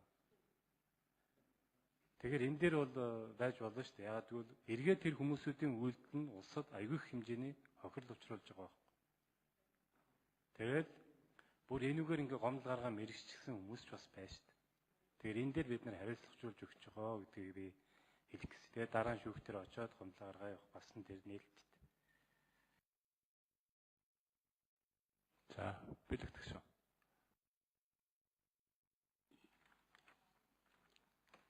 За төрийн болон орон нутгийн өмчийн хөрөнгөөр бараа ажил үйлчлэгээ худалдаа авах тухай хуульд өөрчлөлт оруулаад орж ирж байгаа нь маш зөв зүйтэй. Гэхдээ нэгдүгээр тэндээс асуух юм байна. Яг энэ хуульд орсон өөрчлөлт хэдэн сарын хэднээс хэрэгжих юм бэ гэж. Би одоо энэ 5 сараас эхлээл хэлээл байгаа л да. Гэхдээ энэ хуульдаа яалтаа өөрчлөлт оруулъя. Яамдуудын одоо энэ тендер хариуцсан холбогдох хүмүүсийн яхаар хууль нь өөрөө дампуу юм чинь бид нар яг заргалгаа гэдэг ийм байдал гаргаад байх юм аа. Тийм учраас ерөөсөө тэгвэл энэ тендер зарлах хугацаагаа ерөөсөө шалгаруулалтуудаа бүгдийг зогсоочоод хуулийнхаа өөрчлөлтийг хурдхан оруулж ирээд 6 сарын 1-ээс хэрэгжих болгоод өөрөөр хэлбэл 1 сарын хугацаанд хуулийнхаа өөрчлөлтийг хийгээд тэгээд авж байгаа тендрийг тэр бодлуулаад 3 сар 4 сар хэдэн сараар гацаахын оронд зүгээр л 1 сарын дотор хуулийнхаа юг өөрчлөлтийг оруулж ирээд ингээд энэ гацхгүй ажиллаа явуулах юм хийя л гэж хэлж байгаа. Ягаад гэвэл 18 онд одоо бид нар цэцэрлэг сургууль гэдэг бүтээн байгуулалтын маш их ажлууд байгаа. Нэгдүгээр энэ хугацаанд нэгдүгээр хэлж өгөөрэй гэдэг байна. Хоёрдугаар энэ үндэслэгүүгээр маргаан гаргасан бол маргаан үүсгэсэн бол үндэслэгүүгээр бол гэдэг үг маш зөв. Яагаад гэвэл ерөөсөө зориудаар чалгарсан компаниг аж ахуйн нэгжийг гацаагаад шантазлж ээж орлого олдог нэг хэсэг угаасаа бүлэг бий болсон шүү дээ Монголд. Энэ юу вэ гэхээр ерөөсөө энэ зах зээлийн эдийн засгийн үед чинь манайх нэг буруу аргыг бас нэг бүр гойд мэрэгссэн нэг хэсэг нөхдүүд 20 хэдэн жил бий болсон. Зориудаар ингэж орлого олдог. Нөгөө ажлыг чи явуулахгүй тэгвэл чи хэдэн хувийг өг гэдэг. Ийм л байдал бий болсон учраас нөгөө тэгвэр энэ манай тендрийн энэ хуулинд одоо дамаа эрүүл мэндийн салбарын хэлж байгаа. Хамгийн хямдын авах ийм заалтаас болоод бид нар чанаргүй имийг аваад тэгээд чанаргүй имээр дамаа энэ хавдрын эмнэлгийнхэн юу гэдэг нь бусад эмнэлгийнхэн энэ үйлчлүүлэгч нарт нөгөө чанаргүй юм одоо хэрэглэснээс болоод өвчин хүндэрдэг юм аа. Эн чин тендрийн хуулиндаа байгаамаа гэж хэлж байгаа. Энэ дээр тодорхой хариулт өгөөрэй гэж хэлмээр байна. Нөгөө тэгвэр тэр гүйцэтгэл нь 20-30% байгаад санхүүжилтийн 50-60% бүр 80% аваад алга болчихдог. Энэ ч одоо нийтлэг болчихсон шүү дээ сүүлийн хэдэн жил. Тэгээд дараа нь яадаг вөхөр энэ олон жил гацж байгаа энэ барилгуудыг одоо ерөөсөө дуусгах хөрөнгийг энэ улсын төсөвт суулгаад энэ барилгуудыг дуусгая гэж байгаа. Яагаад нөгөө газруудаар хариуцлага тооцдоггүй, арга хэмжээ авдаггүй, ингэж орхигдсон юм чинь хэрээс хэтэрсэ. Бас цэцэрлэг сургуулийн хоолны бүтээгдэхүүнийг нийлүүлэх аж ахуйн нэгж нь. За жишээ нь Баян хонгорын хөдөөнийг сумд байхад бүр танихгүй нэг газраас нийлүүлдэг гэдэг ингээд бүр энэ учир нартгаа болчихж байгаа байхгүй. Энэ худалдаа авалтын энэ хуулийн үндэслэл. Тэгэхээр цэцэрлэг сургуулийн тэр хоол хүнсийг тухайн цэцэрлэг сургууль нь өөрөө хариуцаад тэгээд тэрнийгээ зохицуулаад чанартай бүтээгдэхүүнээ нийлүүлээд тэр хоол ундаа нэг зохицуулаад хийж явах юм боломжийг энэгээр байхгүй болгож байгаа. Одоо энэ дээр яах ёстой юм гэдэг байна. Тэгээд сая одоо сангийн сайд хэлж байгаа л да улсын төсвийн хөрөнгө оруулалтыг эрсдэлт оруулдаг гэж. Үнэхээр энэ маш үнэн. Гэхдээ энэ улсын төсвийн хөрөнгөөр санхүүжилтээр бүтээн байгуулалт хийж байгаа. Бараа бүтээгдэхүүн нийлүүлж байгаа. Энэ аж ахуйн нэгжүүд бол бизнес эрхлэлтээс өөр шүү дээ. Хүүгүү зээлэр хөрөнгөөр бараагаа авчин борлуул. За яах вэ гişүүдээ? Нэг цаг 12-д завсарлах уу? Завсарлах уу? За үдэн за хариултыг авчи. Бэлэгт гişүүний хариултыг аваад тэгээд завсарлчих тэхүү. За бас ч очид орж ирж байна. Тий. За бэлэгт гişүүний асуултанд хариулж.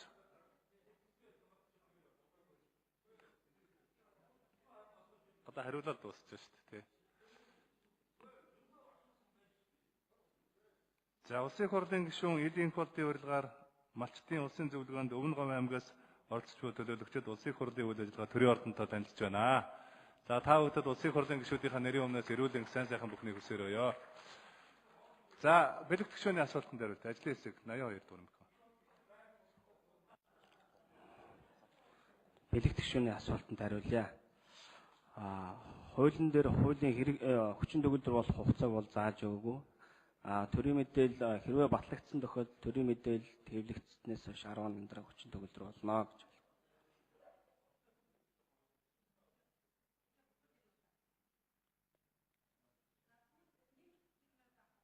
За бэлтгэгч нэмэлт 1 минут.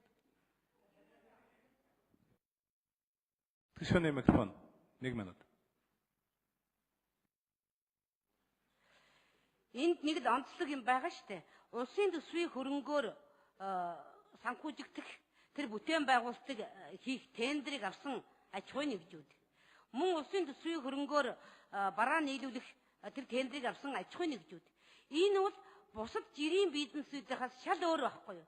Яагаад гэвэл нэгдүгээрт зээлийн хүүгүүгээр тийм хөрөнгөөр хийх боломж нь гараад ирж байгаа. Нөгөөтэйгүр энийгээ дараа нь яаж борлуулна гэж зовх юм байхгүй ийм боломж байж байгаа. Тийм учраас улсын төсвийн хөрөнгийг үр дүнтэй болгохын тулд цааш эрсдэлд оруулахгүй тулд энэ тендер авч байгаа аж ахуйн нэгжүүд дор хаяж 50% нь барьцаа тавьдаг энэ нэмийг оруулж ирэхгүй бол ерөөсөө ингэж хайчаал дараад нь дахиад хөрөнгө суулгаад ингээд нөгөө бүтээн байгуулалтыг гүйцэтгэхээс аргагүй байдалд ордог бодит нөхцөл бий болчиход байгаа. Энийг За яахын одоо гişүүдээ 10 гишүүн байна асуулт асуух. Завсарлах уу? За үдийн цайны завсарлах.